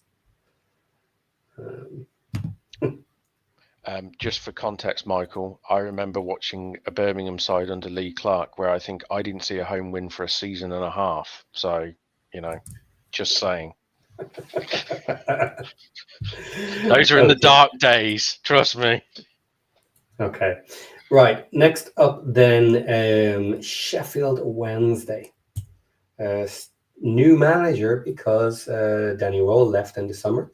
0 points. 0 matches in charge starting this year. He is safe as houses until the club is sold, essentially, because the administrators are not going to get rid of him because they can't afford to get rid of him. So he will likely be removed when the new owners come in, I would guess, and they'll try and bring somebody in, because even if they are going to get relegated, maybe it's bring in the best person you can, give him time with whoever he has available, and at least he can judge if they're good enough, not good enough, and go from there. So I would expect a change, but that will be New Year-ish, I guess. They would want to hope to get it done before the January window, but of course there's embargoes and other things that they'll have to try and get lifted. But worst case, you can still do loans and other freebies. So let's see what happens there. So going back 23-24, we had Cisco Munoz. Then Danny Wall came in. He got most of the season. Then last year he had the entire season. And then we had the swap to Pedersen. So, how about this one? Just for no one cares about Wednesday. We know they're going down. Doesn't really matter. We'll worry about that when it happens. How about this? Right, just for a Hollywood story. How about Chris Wilder gets sacked somewhere near Christmas? New owners come in and bring in Chris Wilder to Sheffield Wednesday. Uh, Dun dun dun. I think you would need a personality change before that happened. Yeah, because he's an absolute hardened Blade fan, isn't he? Maybe not after this season. Well, yeah, it's enough to test anyone, isn't it? But well, I put it this way: I'm sure his bank balance doesn't complain about what's happened this season because the amount of payoffs he's probably going to get. But yeah, no, I do feel for Pedersen, like you said. It will be really interesting what their ownership group does because, like you said, I think there's a lot of rumours that they are trying to get it. They hope a deal will be done by sort of turn of the year. I do wonder whether they'll bring somebody in straight away or whether they would leave it to the summer. I suppose it depends who's available, doesn't it? It depends on who's available, and of course, it'll be done and dusted by then. So at least they'll know they're bringing in a manager for League One. You know what I mean? They'll know they're at that point, I guess, almost certainly by the time they're changing manager. So they will essentially be telling them, right, you're getting a League One team. You're coming in to learn what you can about the team, change what you can. Or do you say that you're better off giving someone a fresh start with no losses? If you're going to get hammered for the rest of the season, are you better off actually fresh slate in the summer? It's a good shout, yeah. There's two ways of looking at that, and I guess maybe that'll depend on the manager. You know, what do they want? Are they willing to come in, suffer all this loss, and go through relegation? If you come in the summer, technically you weren't relegated as a manager.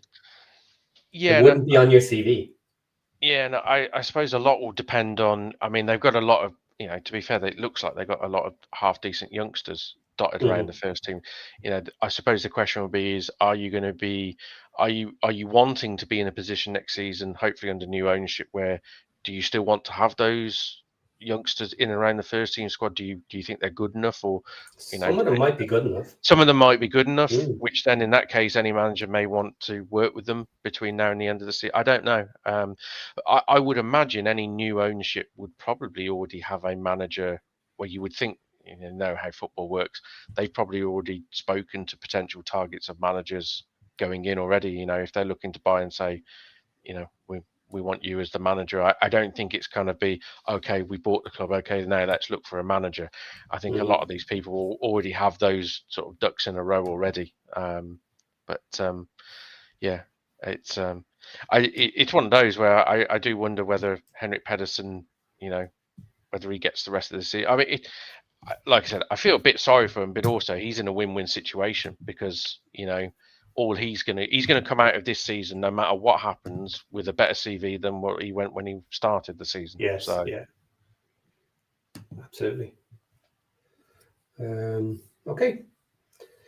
So then the next question, I suppose, is there any rumors or expectations that you've heard as to who's coming in for any of these positions? I know loads of names have been thrown out there because of the betting markets and all this carry on. But do you have any impression of who may be coming in anywhere seriously, or just a general chit chat?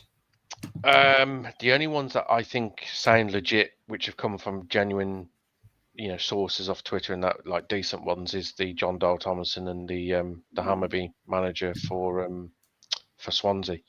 The Middlesbrough one's interesting. I thought, in all fairness, I thought that one would have been not sewn up, but I thought we would have known a little bit more by now. That one will be interesting to who they go for. I haven't seen any rumours regards what who's going for that or who's. I mean, I think the obvious one was Gary O'Neill, but I personally think Gary O'Neill's probably got his sights set a bit higher than Championship level. Personally, But yeah, for me, the interesting one is the Borough one because, of course, of the position in the league. Okay. Yeah. Fun international window. We said it was going to be this international window. It was going to be fun. Always is correct? this one. Always Yeah. is. What's going to happen next year when both windows are together? Yeah, that's a good point, actually. That'll be fun when you have 6 or 7 teams with no manager. Yeah, you're gonna get half the division, aren't you, sacking their manager over like a three or 4 week whatever international break it is, and every Yeah. content creator out there is just going to pull their hair out. So, Okay. Right. If you don't have anything else to particularly say on the managers, I have a couple of questions. I start here for the end. go for I know it. we've been going for hours, but sure. You don't need sleep, do you? No. Okay. So, questions here. This first one is for me. No, it's not. It's for you because I clicked the wrong one. Is Davies all the way bought in with Birmingham, or could a Premier League team snatch him? Yes, a Premier League team could easily snatch him because I think he wouldn't be stupid enough to turn down a decent Premier League move. I think it would all have to suit him because the way he plays, the philosophy. So he's not going to go into a side which can't play the way he wants to play. But yeah, I think everyone's got to be realistic. Players and managers aside, if Premier League teams come sniffing, 9 times out of 10, they go. And I have no qualms about it. So, yes, I think he, yes, there's the whole project. Yes, there's all the bits and pieces off the pitch with us and everything that's going on, which, yes, that I'm sure that would have a deciding factor. But, I think Chris Davis and any manager would be not naive enough to say, well, am I going to be manager of this football club in the Premier League? I would like to be, but realistically, I think they all know that in the back of their minds that there's a fair chance they might not be.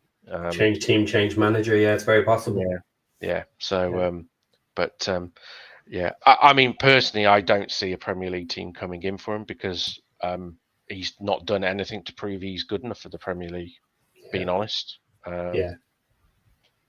He'd certainly want to be up around the promotion spots anyway to even be considered for someone, I guess.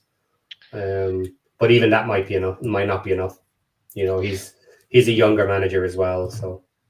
Yeah, and if we're being brutally honest, the way he plays, you do limit the sort of clubs that would be interested in you in that degree. They don't come around every time.